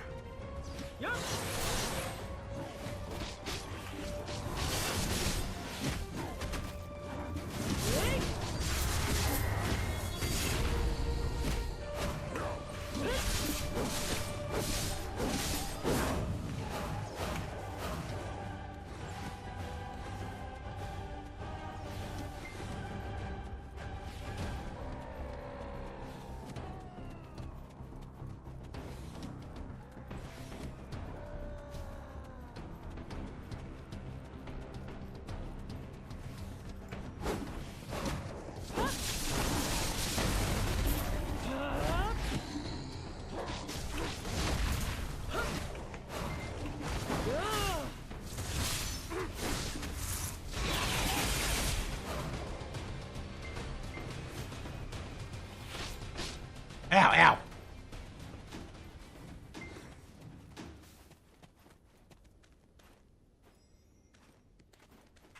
Oh. Apparently I'm super heavy. Yeah, I am. Okay, I was like, good lord. But as you can see, like, while I can, like, burst these enemies down quickly, that transition from main to awakening is something I have to actually pay attention to when I'm doing it. It's not something that just happens because I'm holding a button down. I have to actively switch from one to the other. And that is the part that makes playing her mechanically more complex, because you have to actively decide to switch over into your awakening and back into your normal fighting style. You have to actively do that. And to be quite honest, I want to move this right here. Yeah, there we go. But yeah, like that's one of the main things I love about it, is that I have to actively choose. And while I can make it seem very, even though it's not seamless, you can tell it's not seamless, but I can make it as close to seamless as possible, to where it doesn't so much as fully interrupt my combos, but there is like a certain downtime, like you saw before. This move right here, Wrath of Adir,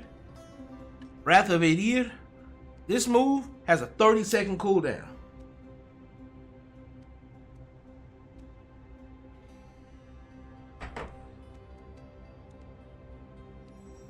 But it puts, it gives me magical DP up, it heals me, and it gives me my MP back. So it's definitely a good move I want in my combos, especially because it also bounds enemies and it's a down attack. So with this move, I've got attack speed and attack up. This bounds enemies and puts them down on the ground. You know, I go from that into having to dodge out again and go into my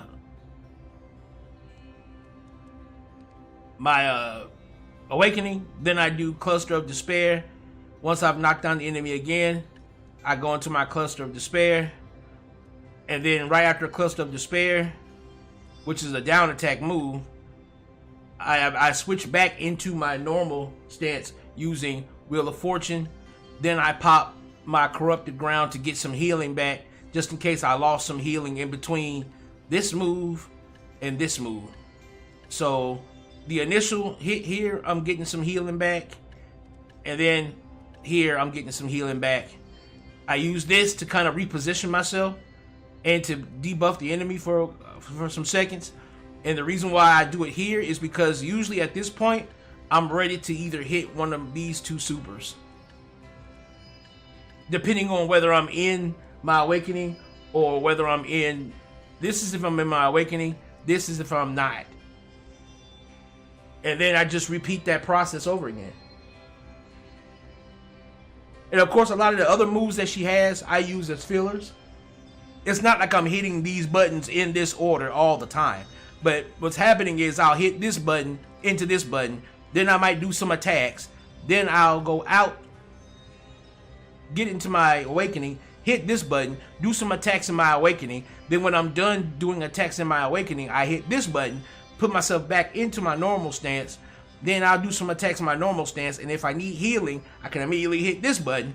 Then once I hit this button, I get healing back, go ahead and reposition myself, boom, reposition myself, put the debuffs on the enemies, and then if I'm in my normal my normal stance, I'll do this. If I need to do a big attack in my awakening, I can go ahead and hit my awakening here, hit my awakening super. But then I'm going to go back to my normal stance, probably using this, so that it has a 6-second cooldown. So by the time I get done with hitting this, I'll restart back over with my opener, and then by the time I get back to this will be ready. So even though I have moves on my tab, on my actual, quick tab, I'm doing moves with my left and right, mouse buttons in between. So it's not like these are the only moves I'm ever using. I'm using multiple moves, but this is the chain in which I'll be pressing these buttons on the screen in between, And that's how I do all of my classes, and when it comes to like choosing how I'm going to make my attack phases.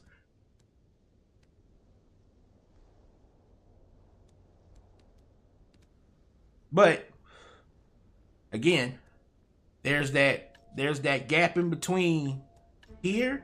There's a gap in between here and then there's a gap in between right around here, around these two buttons.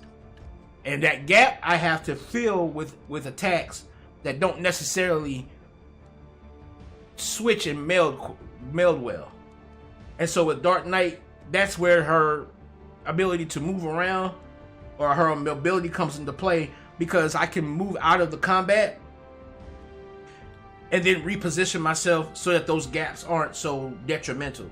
Whereas with something like Scholar, she doesn't have to worry about gaps in her combat. There's constantly damage flowing out no matter what. You know, even in her dodges, all of her dodges have combat abilities that come right out of her dodge. Whereas with Dark Knight, I've only got like one or two, you know, so it's a far more engaging and active playstyle. It's a far more active playstyle. I'll give it that.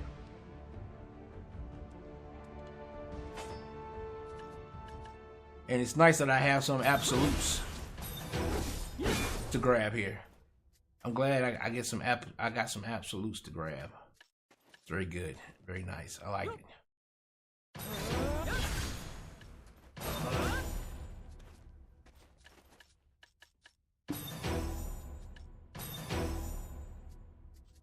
Very nice that I get some absolutes.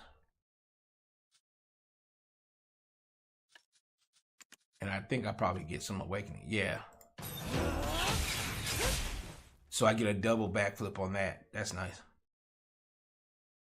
And again, like that's a holding one. But if I do the shift LB, but I hold LMB, I'll do the next backflip, the second backflip into that move. Rip of Grudge.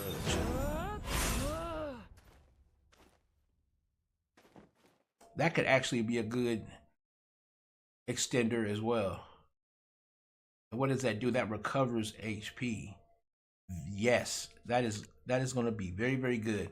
Now I could actually extend these out a little bit, actually. And what I can actually do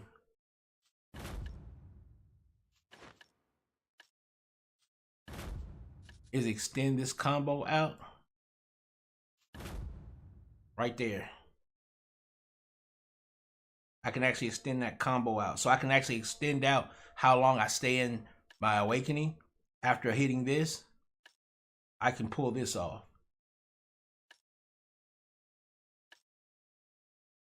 And that's a 6-second cooldown. Yeah.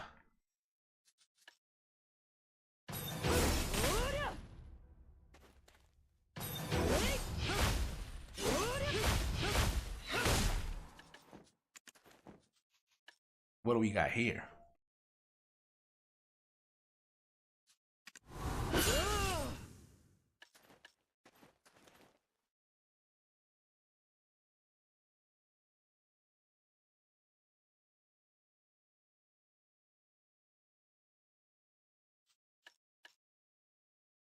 That's the same thing as that.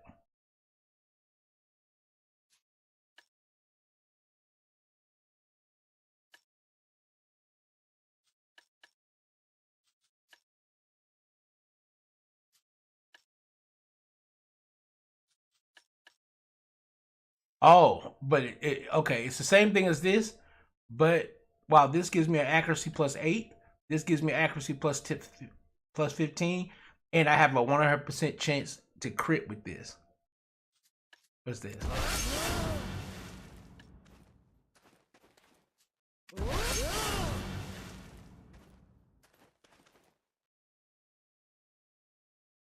And this, oh yeah, this is it. This is the one. This is the one. That's the one. That's the one. Unveil Fate, that's the one we're going to use. That's the one we're going to use. Now we're playing with fire. But I need to see something. I need to see something. We need to see something. We're going to put this right here for a second, and we're going to put this right here. And I need to see something.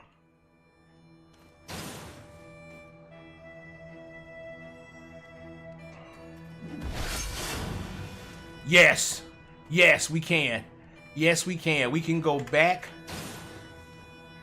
into our normal stance with that button. Now, it's an 18-second cooldown. I get it. But that's fine because by the time we get back to that button, it'll be ready. By the time we get back to that button, it'll be ready. Oh, fuck yeah. Oh, fuck yeah. Alright. Alright. First and foremost, we're going to head back to... we're going to actually head all the way back to Alta Nova. We're not even going to waste time going just to what you call it. We're going to head all the way back to Alta Nova. And, I'm gonna go ahead and hit the restroom up real quick.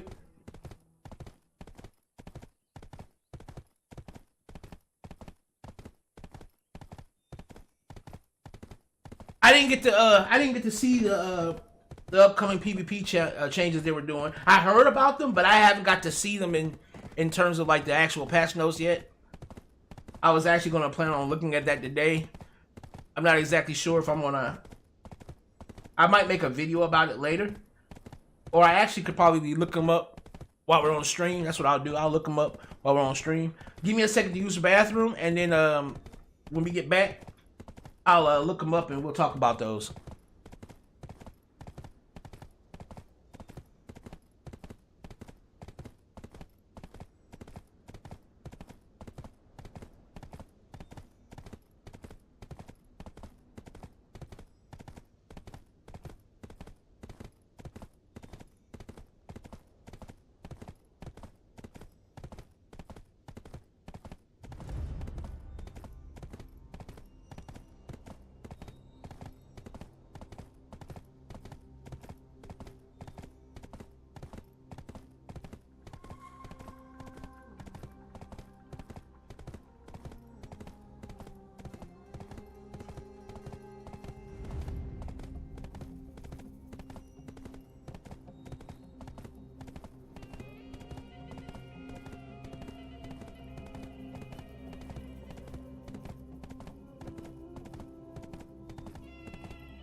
Okay.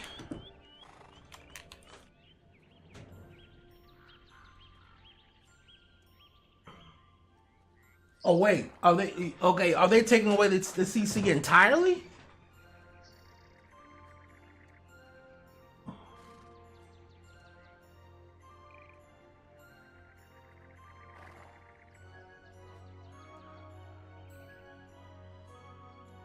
Hold on, let me look at this. Hold up.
Oh, that's crazy.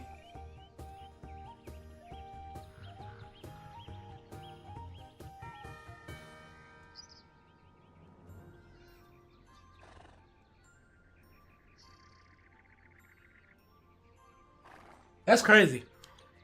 That's wild. Yeah, I was just reading. That's wild. So now all of our CCs will only work on the enemies and not each other anymore. That's wild. So it's gonna be a slugfest. Instead, it's gonna be a slugfest. So now DPS is gonna be all that matters. Now, instead of it being a thing where you're gonna have to learn how to time your dodges and also time how you bait CC out, now you're gonna actually just go in and just slugfest all day. That's crazy. Wow.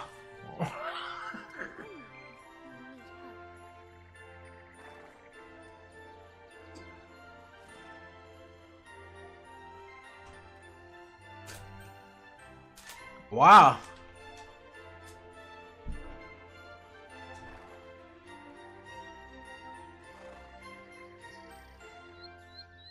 So yeah, they basically ripped all the skill gap that comes between learning how to play a class in PvE and then learning how to play in PvP. That skill gap is now gone. It's completely gone. If you know how to play the class in PvE, you already know how to play it in PvP then. If you can play the class well in PvE, you're good then. Yeah. Cause like there's a skill gap in between currently. So if they put that in the game, it's gonna completely get rid of it.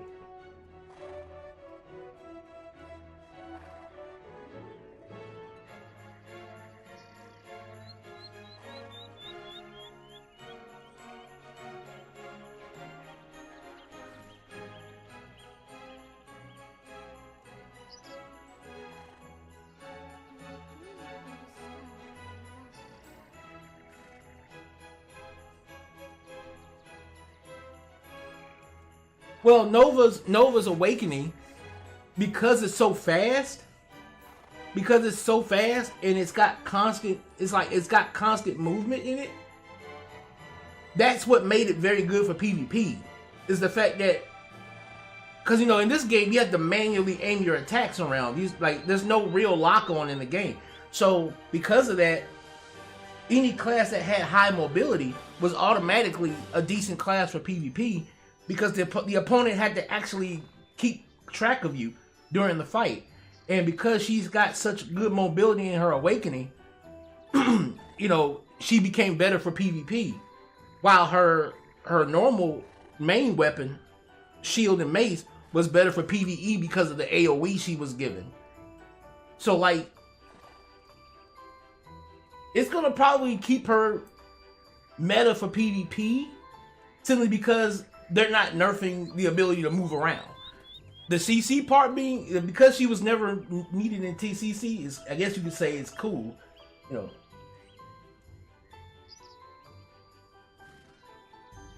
Yeah, that's what it's gonna be. It's gonna end up being a thing where she's just gonna constantly zipping around you, kind of like how Archer is right now. Archer's like that. What makes Archer so deadly in PvP is that you can't keep the motherfucker in your screen.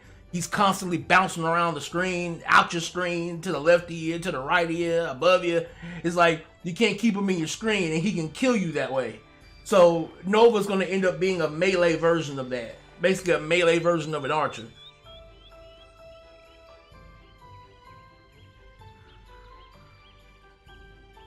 That's crazy. They're going to get rid of the CC and that's crazy.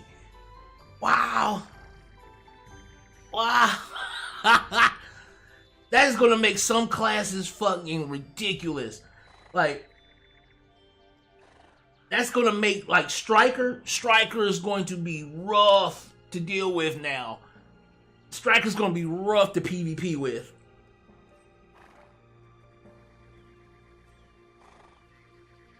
Cause Striker relied on its CCs, man. It relies on its ability to CC.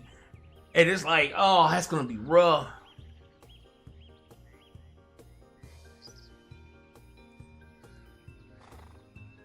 All your melee classes are gonna be rough to deal with because it's gonna be just a slugfest. Y'all just gonna run into each other and just start slugging the slugfest.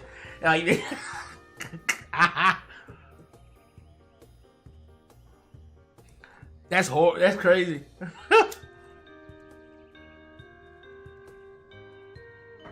And that's gonna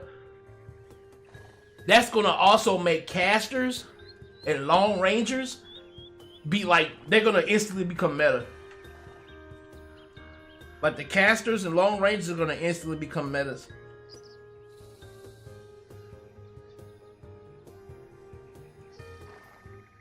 That's gonna change a lot, man. You're gonna see a lot of people running awakenings when they normally wouldn't. You're gonna be seeing people running more succession than you probably thought would. Like I don't like Megu's succession. Awakening. Her awakening when she goes into her fan form, I don't like that fan form because it doesn't feel proper for the class. But if they're taking away CC, that will probably be the proper way to play her in a PvP situation. But then again, she still has her flame talismans, which is long range, so she'll be good at long range too.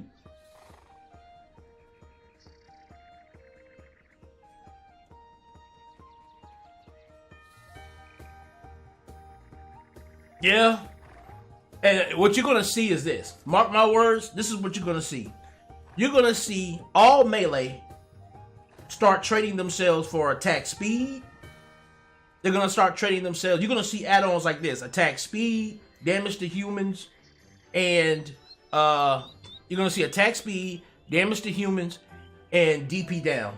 That's what you're going to see. You're going to see nothing but that. Trying to drop the opponent's DP, boosting their attack, and then boosting their attack speed. That's all you're going to see. And you might see some accuracy down in there somewhere. But no longer is there going to be like, you know, those like off meta style add-ons and things of that nature. You're not going to see that no more. Like trying to get like down attack ups and like back attack damage, down attack. None of that matters anymore because you can't CC people.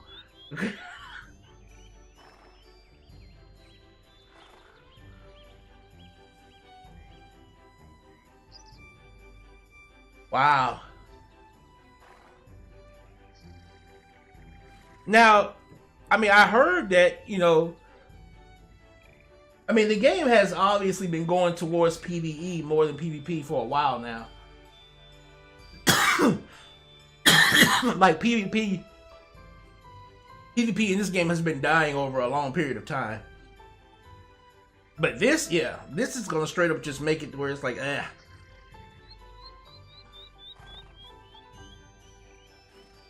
Oh my god, I just thought about it too.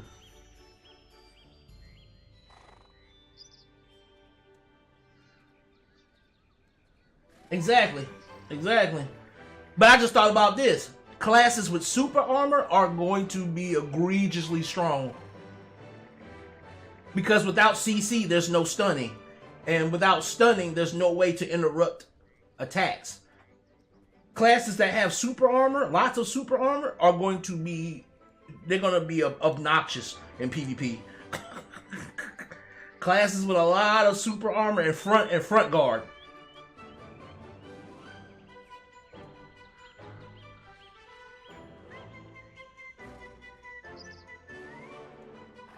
Yeah, classes with front guard and super armor are going to be obnoxious in PvP now.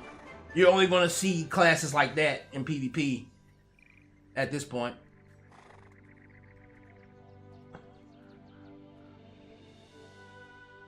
Like Nova, I'll put it to you this way. Nova...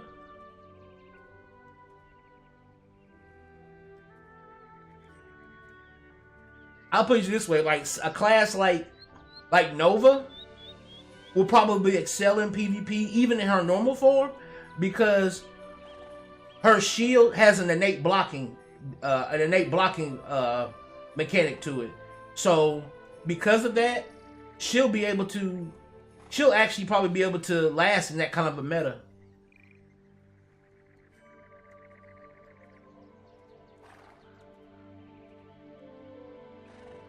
Because of the fact that she won't have to worry about being CC'd. So she can literally just stand in front of you and keep that shield up and be able to DPS back and forward with you. And not have to worry about being spun or knocked down or anything like that. So yeah, that's crazy. That's crazy. That's gonna be crazy.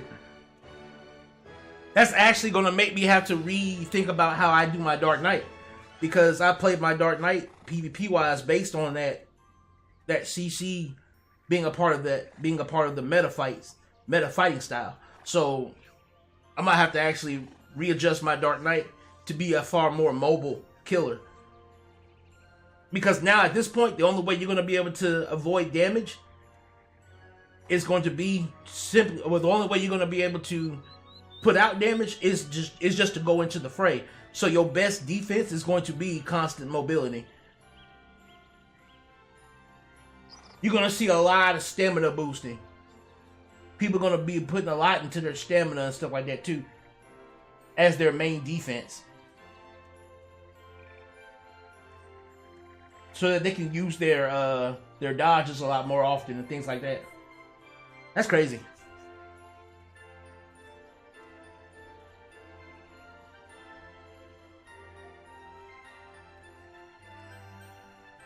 Oh yeah, front guard, super armor. Well, super armor isn't going to be necessary because there is no stun. So yeah, it's going to be front guard and mobility. Those are going to be the two big PvP metas now. High mobility and front guard.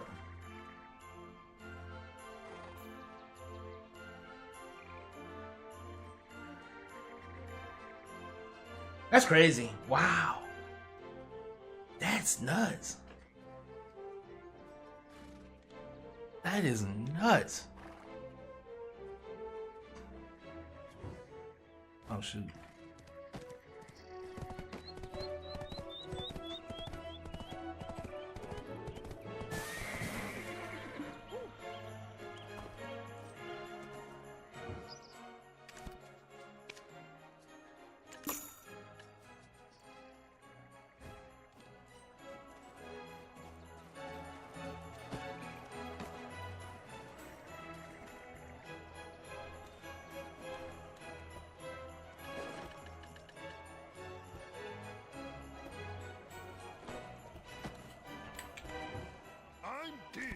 The storage keeper. You can even store your worries here. Yeah, I actually did. I have a stream. I put a stream up about a day or two ago. Well, on the day of her release, I did a stream leveling her to about 38, 39. I took her all the way to the catfishman. We played out there for a little while. Woo! Hold up.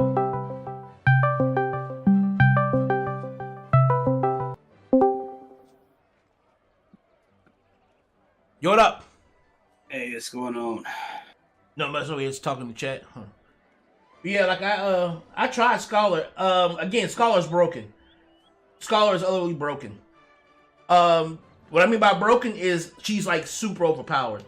She has the ability to switch seamlessly, and I mean seamlessly, between her main attack and her awakening attacks, and back into her main attacks, without needing to manually switch. Like I was just showing earlier in the stream that like my Dark Knight, is the reason why I love her is because you have to pay attention in fighting with her, especially with her awakening, because you have to manually get in and out of her awakening during combat.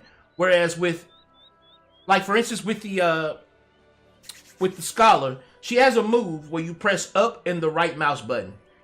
If I press up and the right mouse button, I'll do the move. But if I hold that right mouse button, I'll immediately go into my awakening sledgehammer. And then I can still hold that button and go right back into an attack in my regular attack phase. In my regular dual hammers. Like she's got that for so many moves.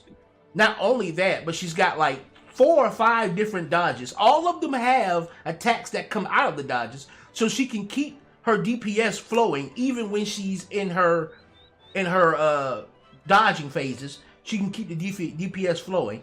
She's got several moves that totally get her out of harm's way. She's got good openers. She's got good gap closers. She's got constant knockdown. Every one of her good moves knocked down, which then allows her again to spec into down attack damage, which is like ridiculous. it's nuts. Like she's got way more than I thought they were gonna give her. She's overtuned beyond belief. She really is. I mean, it's fun.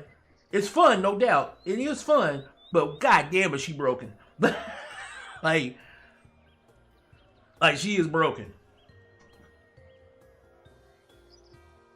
I don't think now mind you.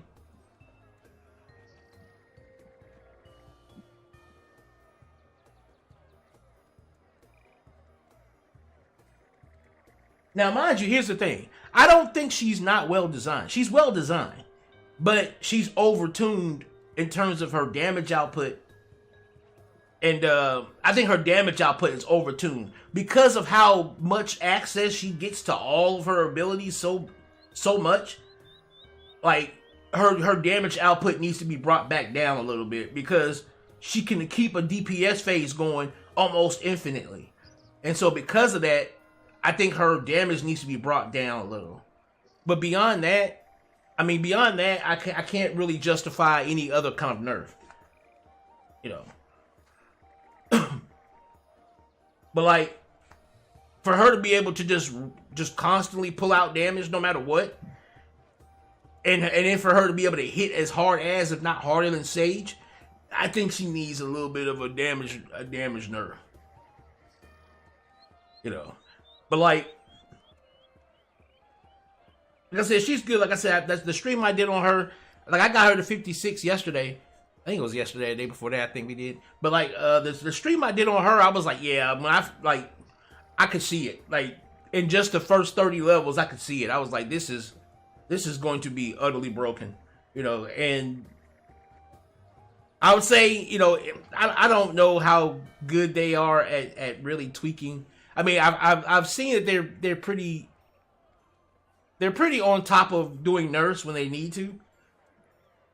So I would say play her and get all the OP-ness out that you can now, because I doubt she'll be that way forever. You know, but you know, in terms of a well-designed class, she is. And again, that's one of the reasons why I've had this talk. Yeah, that's another thing too. She's got that's what I'm saying. Like, she's got to get nerfed somewhere, whether it be her damage or her survivability, because she gets so much defensive ability, and she's pumping out constant, ridiculous amounts of damage. Something's got to give. Something's got to give. You know, and again, the way she's designed is perfect, and that's what I was talking about earlier with Dark Knight. Like, Dark Knight's an older class; it's one of the OG classes. So its design is still very stiff, where me flowing from my main attack to my awakening requires me to actively press buttons to switch over. Whereas with the class like her, she can go in and out of her awakening seamlessly without having to actually make an actual active effort to switch. And if that's gonna be their design philosophy with their classes going forward, they need to go back to the older classes and give all those older classes that makeup. They need to do that makeover where all the classes can do that. Yes, I am a Dark Knight main. I am a Dark Knight main in every game that allows me to be a Dark Knight main. I played Final Fantasy 14 as well, and I'm a Dark Knight main in that game, even though it's a tank.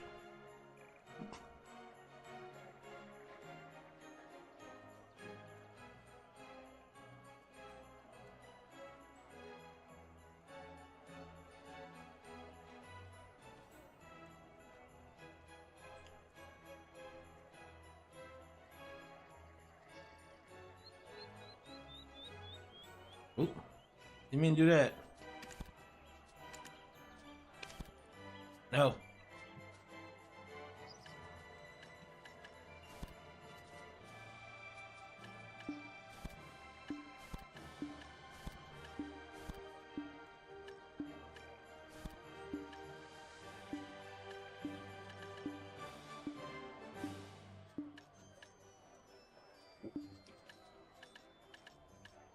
I actually need to pull out these though.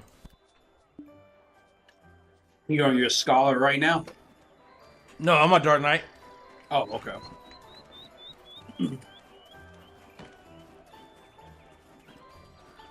How long have I been playing this game? Let me think.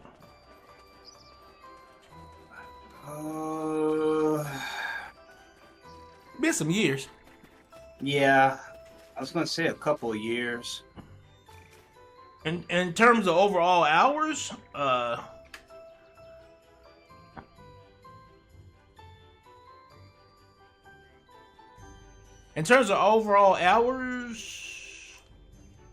I'm at 687 hours approximately.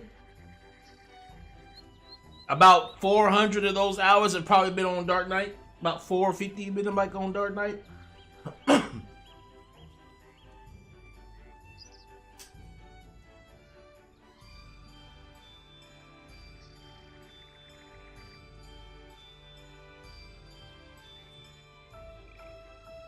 But the reason why I don't have many levels on Dark Knight is because I've been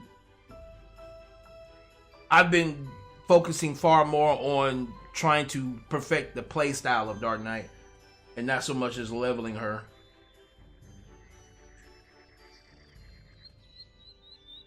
That, and because I got like, how many characters I got? Fucking like to 56 right now. Yeah, I got a lot more than me, and I've been playing way longer than you have. I got a lot of characters to 56. Yeah. Or higher. I got over 10 characters to 56 and up. 2 of my characters are level 60. So it's like, yeah. I have experience with a lot of different classes, of almost all the classes. I got experience in a lot of these classes. But like, you know, and all of these classes are like level 56. All of these level 56. 56. Like again, I got the I got the Scholar to 56 within a day. I got her at 56 within a day. I've got the Corsair to 60. I've got Wusa to 60. I've got a lot of these classes up there. So like,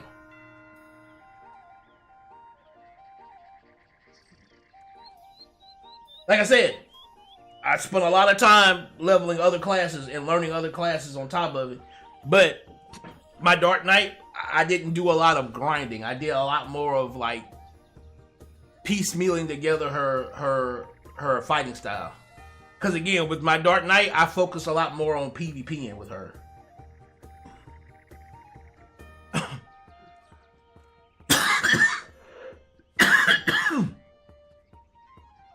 Which again was one of the reasons why when you said that, I was like, oh wow, that's gonna change. Oh yeah, I got come to find out, Snake, they're about to change. They're changing PvP in the game.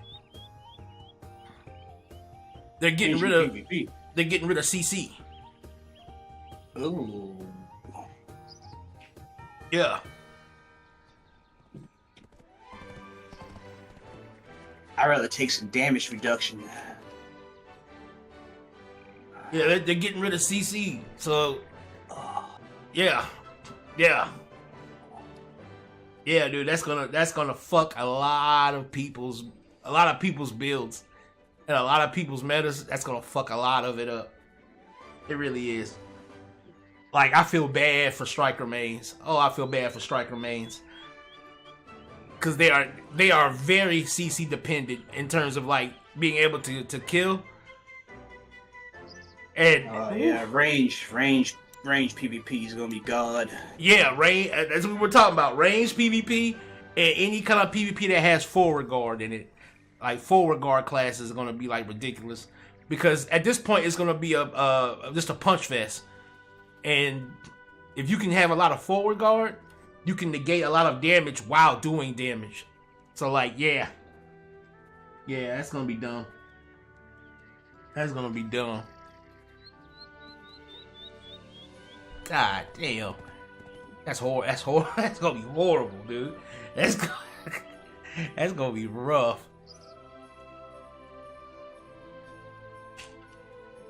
So no CC, you just tanking blows. Yeah. And another class is gonna suffer from that is gonna be Awakening Sork. Woo shit. Cause remember when me and you PvP and I was PvPing you with my Awakening Sork? It was back when you were using your Shy class, I believe. Yeah. A lot of her killing ability comes from her being able to do burst damage in a single spot. So being able to CC someone and then immediately do a burst DPS a phase in that single spot is what she relied on. And now that she can't guarantee the enemy staying in one spot in PvP, she's gonna suffer a lot. She's gonna suffer a lot. Even though her awakening is really good for PvP, she's gonna suffer a lot. I'm very interested in seeing how hybrid classes fare out. Like for instance, I'm interested in seeing how not Musa but Meiwa fares out. Be it that she's a hybrid in terms of her mobility and her melee, her close range melee. I'm interested to see how she pans out. Because that's a class that doesn't necessarily have to rely on her CC to be good in her combat for PvP. So it's like I wonder how she'll fare. But I know certain classes like Nova. I know that Nova's awakening was already kind of meta for PvP, but I know now her normal sword, her normal mace and shield has just been bumped up. She basically got a PvP buff that way, because that mace and shield has an innate forward guard on it. So as long as she's like got herself in her Quarum stance with her thorn guard out, her thornwood guards out, you know, she's almost impossible to damage from the front. And since you can't CC her, you can't break that. You won't be able to break that shield like that very easy. So she won't probably be as mobile, but she'll be hard as fuck to kill at that point, because you won't be able to get around her for real, unless you're super mobile like Archer. Yes. Any of them kind of classes are going to be horrible to fight with no knockdown, with no stun lock. Yeah, dude, that's gonna be rough. That's gonna be rough. I'm actually he's surprised. Already like too fast to like keep him in the screen. Yeah, like that's what I was saying earlier too on the stream. I was like, one of the main things that makes him dangerous is his ability to just leave your fucking screen constantly over and over again. Like, you know, so like that's gonna be weird. That's gonna be rough.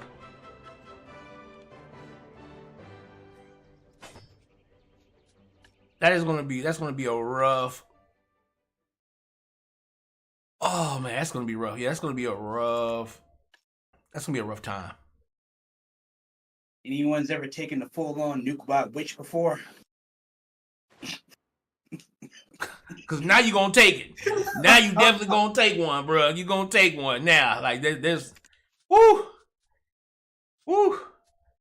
There ain't no escaping that no more. Shit. That's what I'm saying. Like a lot of these classes, like long range, has gotten an immediate buff. Once that comes out, long range, like witches and yeah. So like I would say witch and main Sork. Main Sork is gonna be like, or succession Sork. There you go. Like a lot of your successions are gonna get twice as strong. They're already strong, but they're gonna be twice as strong, because now, like, if you're like melee succession is gonna be dumb, dude. Melee succession is gonna be dumb, because now there's no need to worry about being CC'd through your attacks. You can just run in there close range and just have at it. And just have at it. You know, it's like, oh man, and CC is kind of what balanced out the idea of range being OP. It was the fact that if you could pull CC off, you could burn somebody down before they could get up. You know, But now, being unable to CC people, like, now range can just dodge out of your shit regardless. You know, it's like, oh, it's gonna be nasty. That's gonna be nasty. You know, and I almost don't know how I feel about it because certain classes actually probably needed that. Certain classes actually needed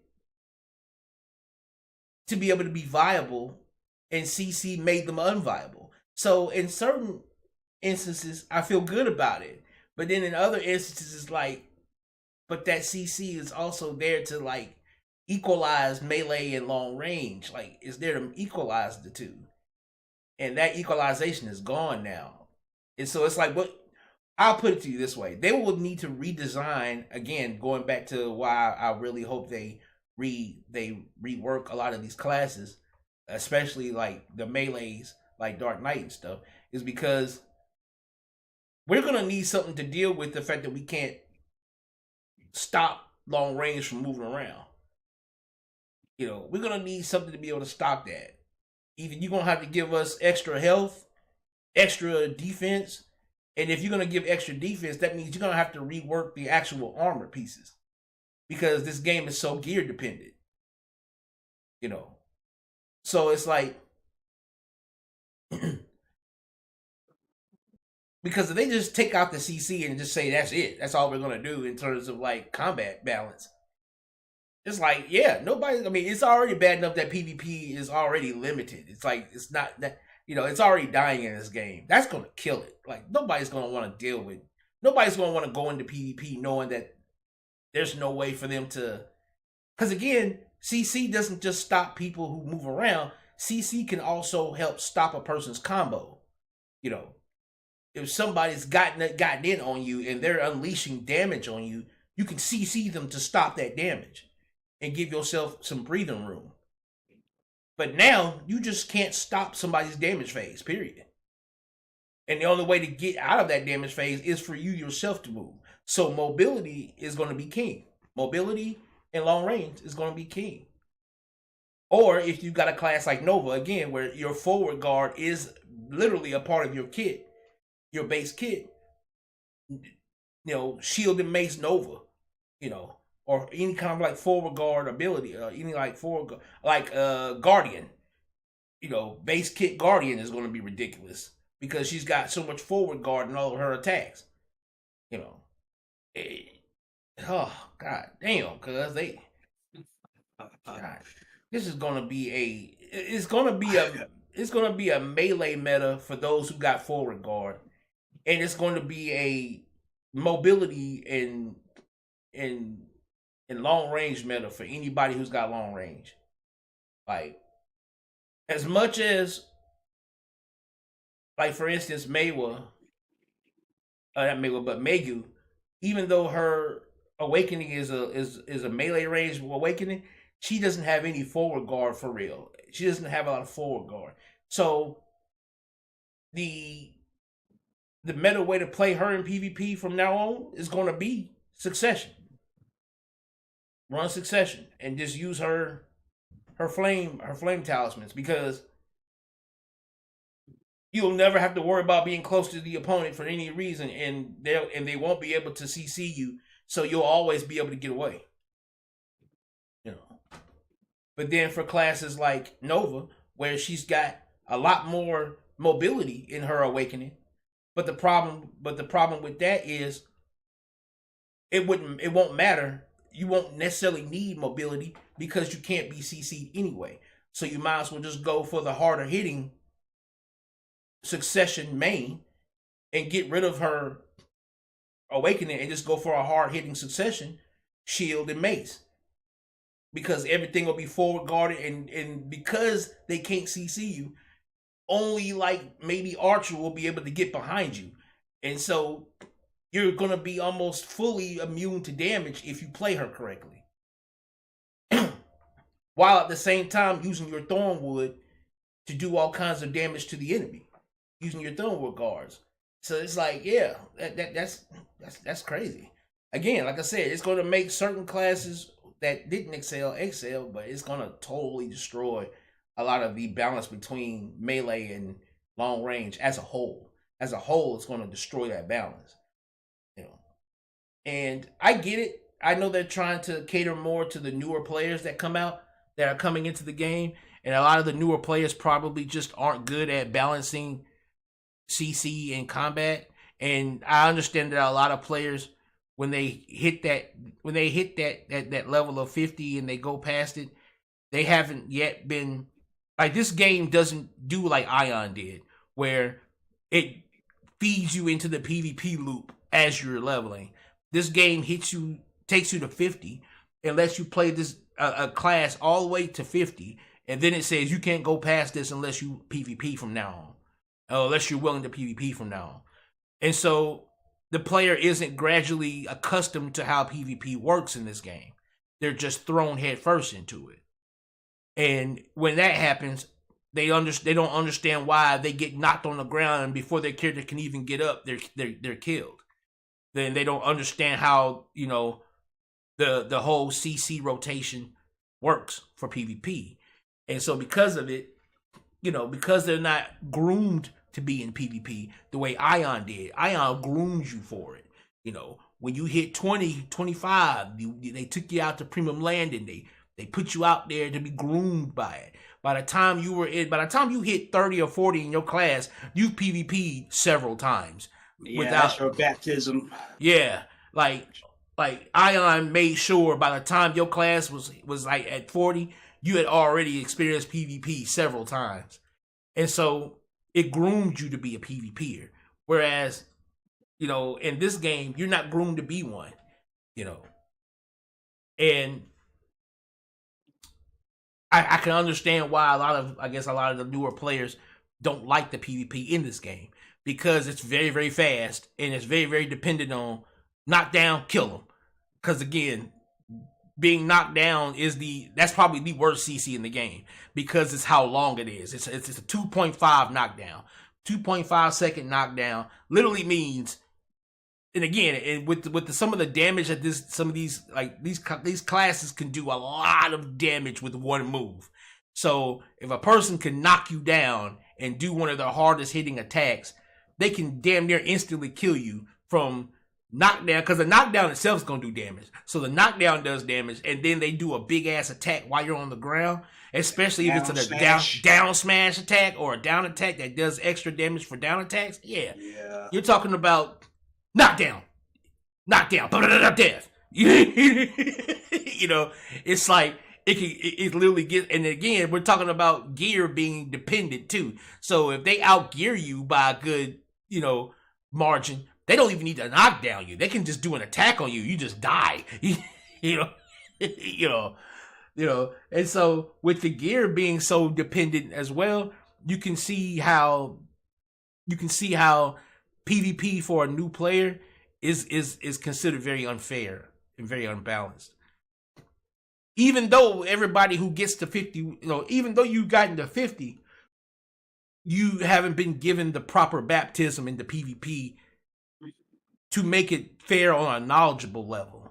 You know, again, like for somebody like me, who's got all boss armor on, all of it to tech, some to pen, I got a Zarka weapon, and I got a Dandelion, you know, and I got a Tet Dandelion Awakening.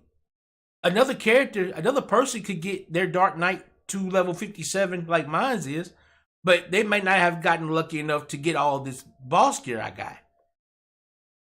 And so even though he might have the same amount of skills that I have, he won't have the amount of, you know, defensive or attack power that I possess. You know? So, and again, it's not hard to level these classes technically.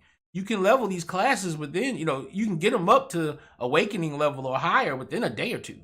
So it's one of those situations where that person might be like, dude, I spent a whole day or two getting my class to 57, and another Dark Knight at the same level as me can just out DPS me in an instant. You know. So it's one of those situations where you have to, you know, I guess I understand they have to look out for that, you know.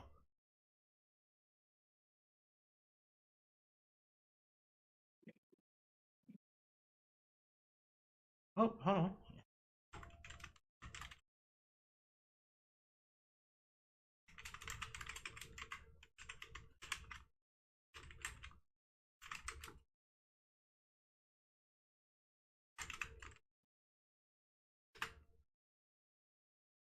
And so yeah, it's a situation that definitely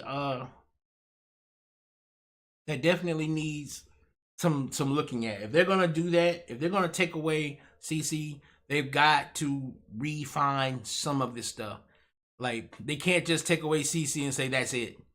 You know, if they want their PvP community to even to continue to exist in any way, you know, they're gonna need to rehash some of their other skills or their ability, like other parts of the fighting, because right now taking away CC literally destroys half of the roster's capabilities, you know, in PvP. And again, you got a lot of people who main in certain classes and mains, you know, and some of them main Awakening, some main Succession of those classes. And you could literally take away their ability to defend themselves in PvP by doing that, by taking away their CC. Because for some of these classes, that's all they got. Like Striker, that's all they got. You know, they rely on CC whether they're playing Awakening or they're playing Succession. Either way, they rely on CC to be able to win. You know, and so it's definitely something that I look at and I say, yeah,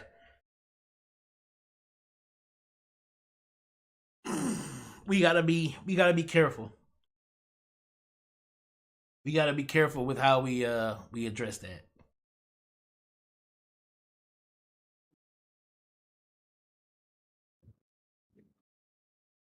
I don't know, like that's a real big that's a real big switch too. That's a real big switch, dude. Like to take away the CC in PvP, that's big. That's no small. That's not a small change at all.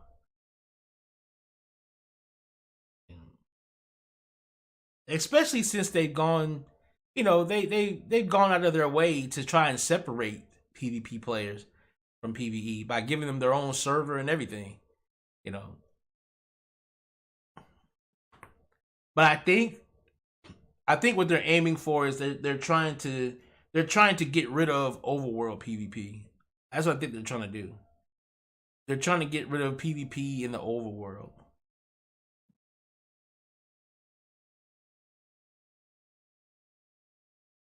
Because again, new players aren't really used to the thing of when you go to a grind spot, you're expected to fight other players to keep it. You know what I'm saying? You know, like that's one of the things about this game that's like, you know, that all of the veterans like us know. When we go to a grind spot, we go there with the knowledge of I might have to fight to keep this spot. You know what I mean? You know. And so new players might not understand that's the way the world works in this game right now. Is when you go to a grind spot, somebody can come and challenge you for that grind spot. Well, yeah, you gotta pay attention to that health bar above their head. Yeah, like as soon as that shit goes red, all right, it's on. It's on. Yeah. At that point, yeah, and at that point, none of these enemies around you mean anything. Now it's just you and them. It's you and them at that point, you know. And it's a situation where I get it. Like I understand they don't want. And again, it's the PvEers, it's the life skillers, and the people who, you know, AFK in this game for 2 and 3 days straight because they life skilling and stuff. These are the motherfuckers that keep this game running. You know what I mean? These are the people that keep it running. I'm sorry, PvPers, even though I spent a lot of time perfecting PvP as my Dark Knight, which is why I never really leveled her past 56. Is because of that. I didn't focus on her grinding. I focused on making her PvP ready. And I decided just recently to just go ahead and just level her like a normal character because I didn't want her staying at 56 so long. But now it's like I might as well just now knowing that, I'm glad I made that decision. You know what I mean? Now knowing that, oh, they took away CC again for my Dark Knight. That's why I rely on the kill. I rely on being able to CC because all of my attacks keep me in one spot outside of my awakening. You know, but even then, I need my CC in order to be able to pull off my attacks and actually hit them. So it's like, you know, I went from, okay, let me just not focus on PvP with this class and actually level this class up, you know, and get it, you know, to and play it like a main. You know, like that decision is now like being reinforced because it's like, yeah, ain't nobody finna PvP now. Like, ain't nobody finna PvP. And the thing is, like, wouldn't nobody want to PvP my class now? Nobody would want to jump into a fight with a Dark Knight because now there's no way you can stop me from unleashing all of my hard hitting shit. You know, like back then, yeah, you could take a Dark Knight fight because, you know, you could very well keep you could very well keep yourself from having to, you know, take damage from me because you could CC me, you could CC me every now and then. But now, yeah, you're just gonna have to take whatever I give you, you know, you know. And so it's like, yeah, man, like they're slowly killing the PvP in this game. They're slowly killing it.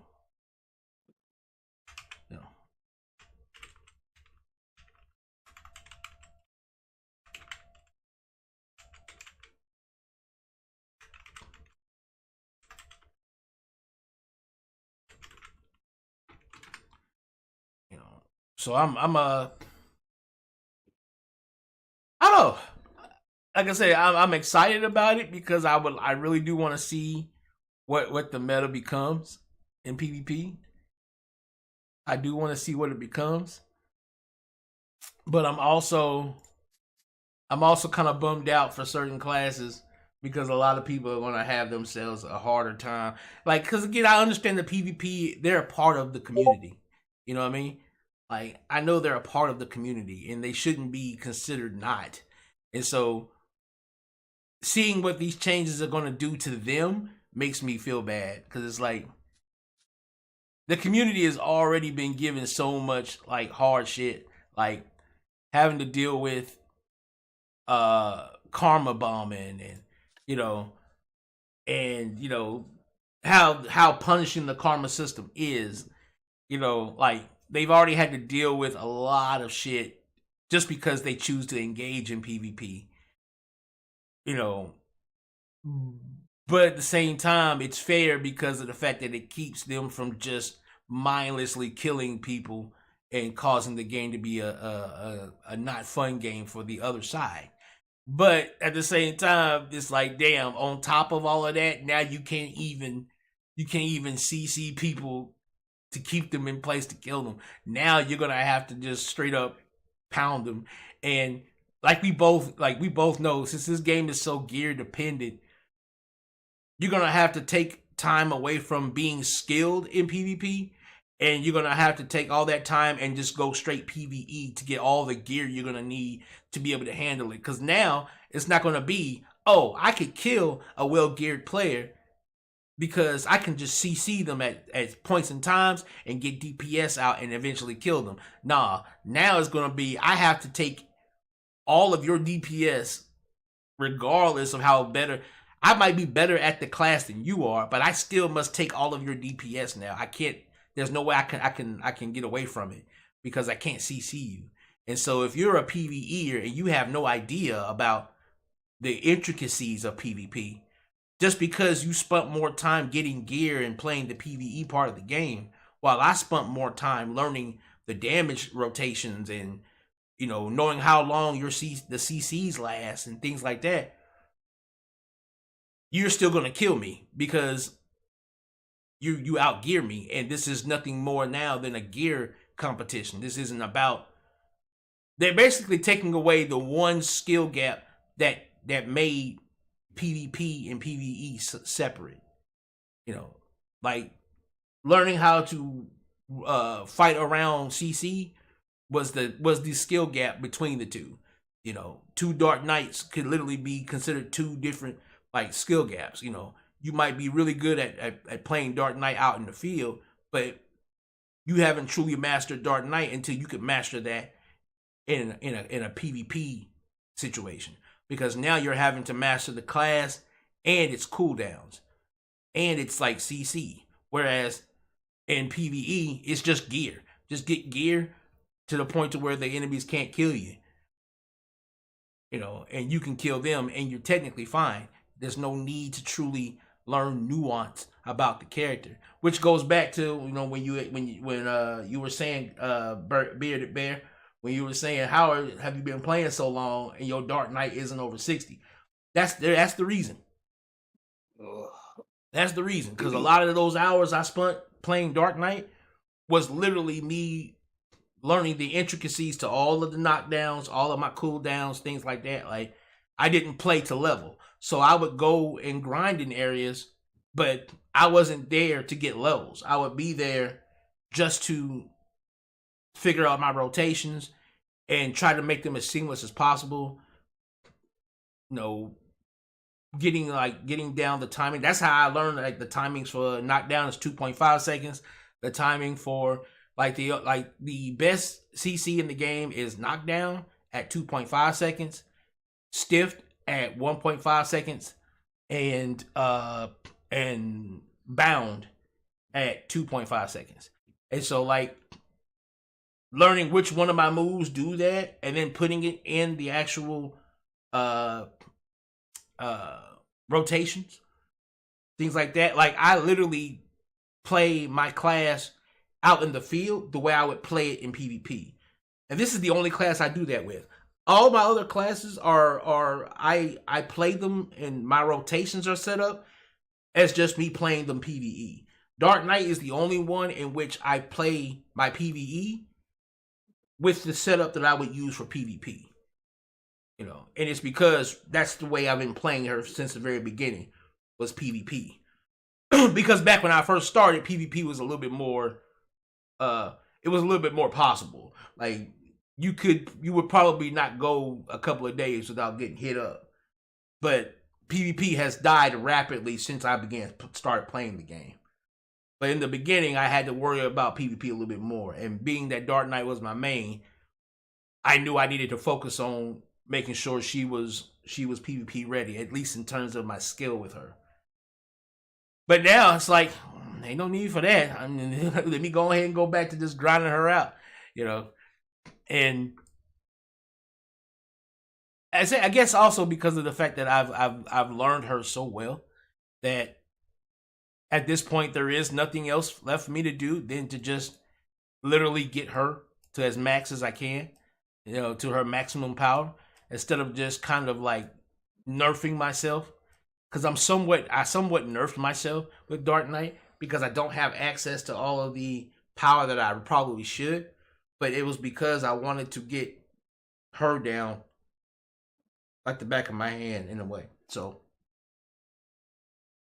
and be quite honest, like right now, it's one of the reasons why right now I'm changing around her add-ons, because her add-ons, the add-ons I had on her were based around the idea of, if I end up in PvP, these are going to be the add-ons that are going to probably help me out the most. So I'm going to actually switch her add-ons around, especially now that I've got access to a couple of more abilities that I think are going to be really good for my rotations. I'm going to have to like switch some add-ons out to make her a little bit more viable on the overworld field.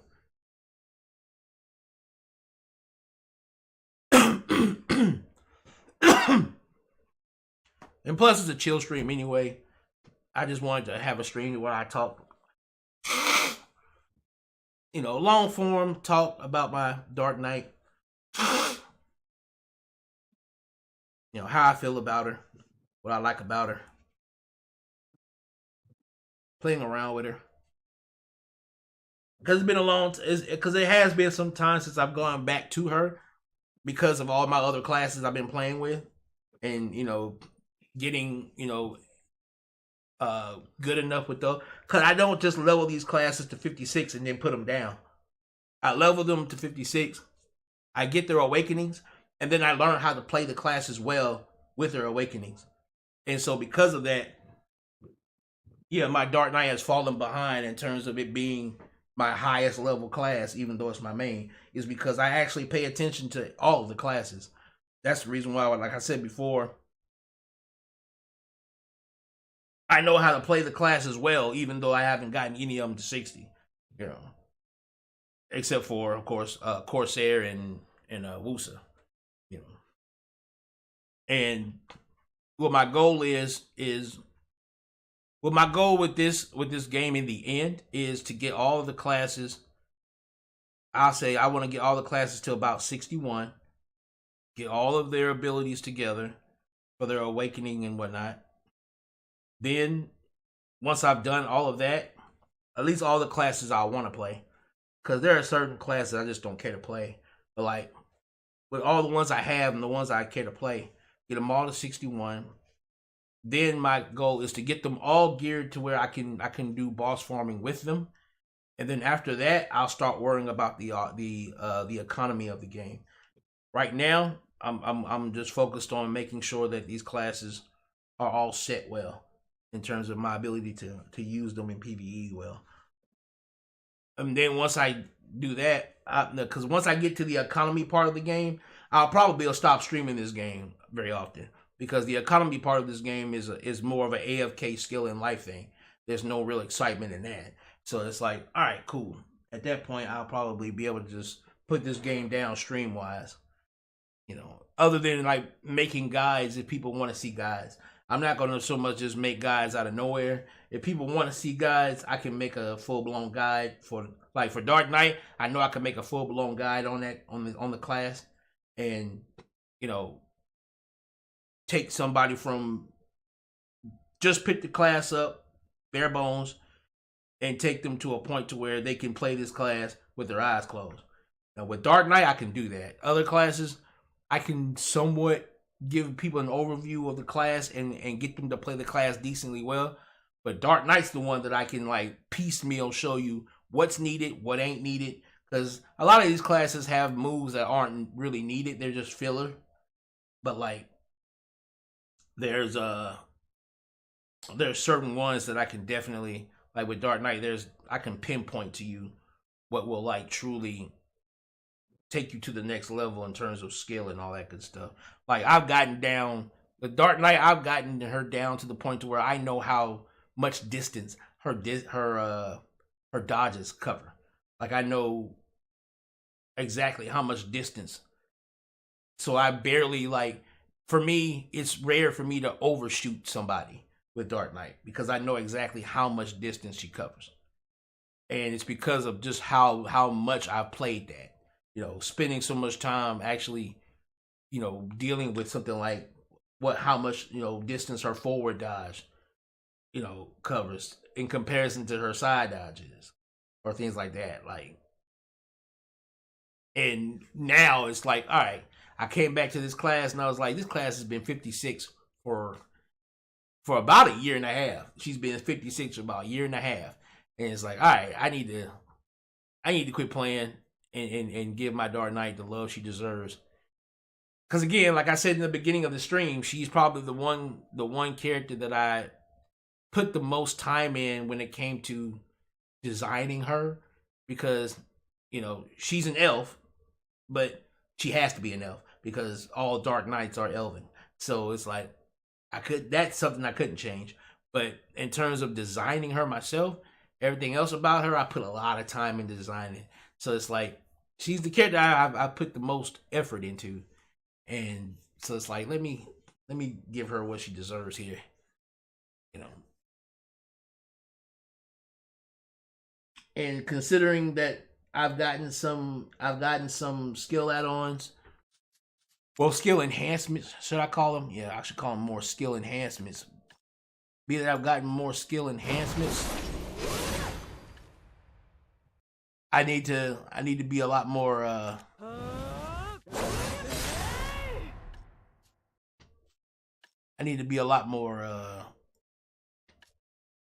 and hands-on with her, basically, in that sense.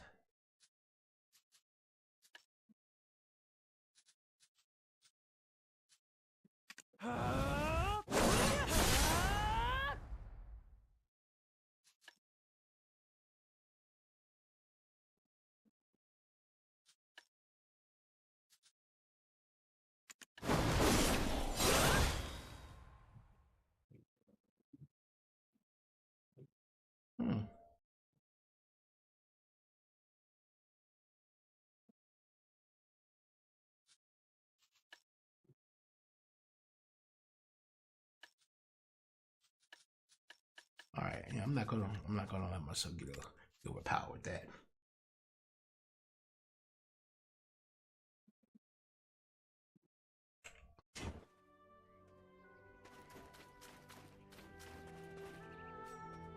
Yeah, I'm gonna go ahead and start building on this class.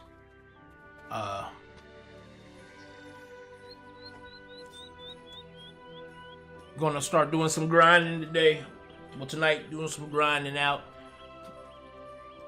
And but I did just want to have like a nice long form discussion on Dark Knight, where I'm at with her in terms of how I feel about her, and in terms of her in relative to the rest of the game, in the sense that I'm seeing that the design philosophy for the classes have changed, where now Pearl Abyss are making classes that are far easier to use right out the gate. And my thing is, if you're gonna do that for the classes repeatedly now, then you need to go back to some of these older classes that have like really jank feeling, and you need to smooth them out. It's especially if you're gonna want to keep these classes being classes that people still value. Basically, if you don't want the game to become nothing but a bunch of scholars, woosas and mewas, and megus, we need some of our older classes to get that same love, where get that makeover, so that you start you can keep the variety of classes being seen, not only in PvE but in PvP as well. But thanks guys for hanging out with me. Amon-Rellik the God Slayer, Amon-Rellik Gaming. I think Saturday we'll stream some more. I think Saturday I'm gonna stream some Division. Probably stream some Division Saturday. I'm still working on my 5th build in Division. My 4th build, should I say, in Division. I think I know what I'm gonna do, but then again, I'm waiting. I'm trying to wait for the PTB to come back, the PTB to end, because they're doing some buffs and nerfs to a lot of things in the game. Like they're like overhauling a lot of the shit in the game. Like certain things are getting buffs that's gonna probably change how useful they are. Certain things are getting nerfs, so you're gonna have to get so those things won't be meta no more. Like they're fucking shaking the whole game and just shaking it all up and redistributing it out. So Division is gonna be somewhat fresh. I do know that the game is going to become difficult, even more difficult than what it is, because they're gonna be buffing certain weapons, and these weapons actually are also used by the NPCs in the game. So, like for instance, I know, the Outcast normal gunners, the normal gunners in the Outcast use the RPK light machine gun, and that light machine gun is getting 20% weapon damage buff. So that means these guys will be hitting you for 20% more damage. So the game overall is going to become more difficult because some of the buffs that these weapons are getting and things of that nature. So it's going to be fun to be able to run back into that game and see that change go on. But again, guys, thanks for watching. I'm about to hang out here and play some games with Snake. And like I said, Saturday, we'll probably jump into some Division. I'm still getting things together to finish up Armor Core as well. And we'll jump back into more Baldur's Gate near near the end of this month and then into January, which will lead us into, of course, Tekken, where then, boys and girls, we will become Tekken fanatics and addicts. Can't wait for that time, guys. See you guys in the next one. I'm Amon-Rellik the Godslayer. I am out of here.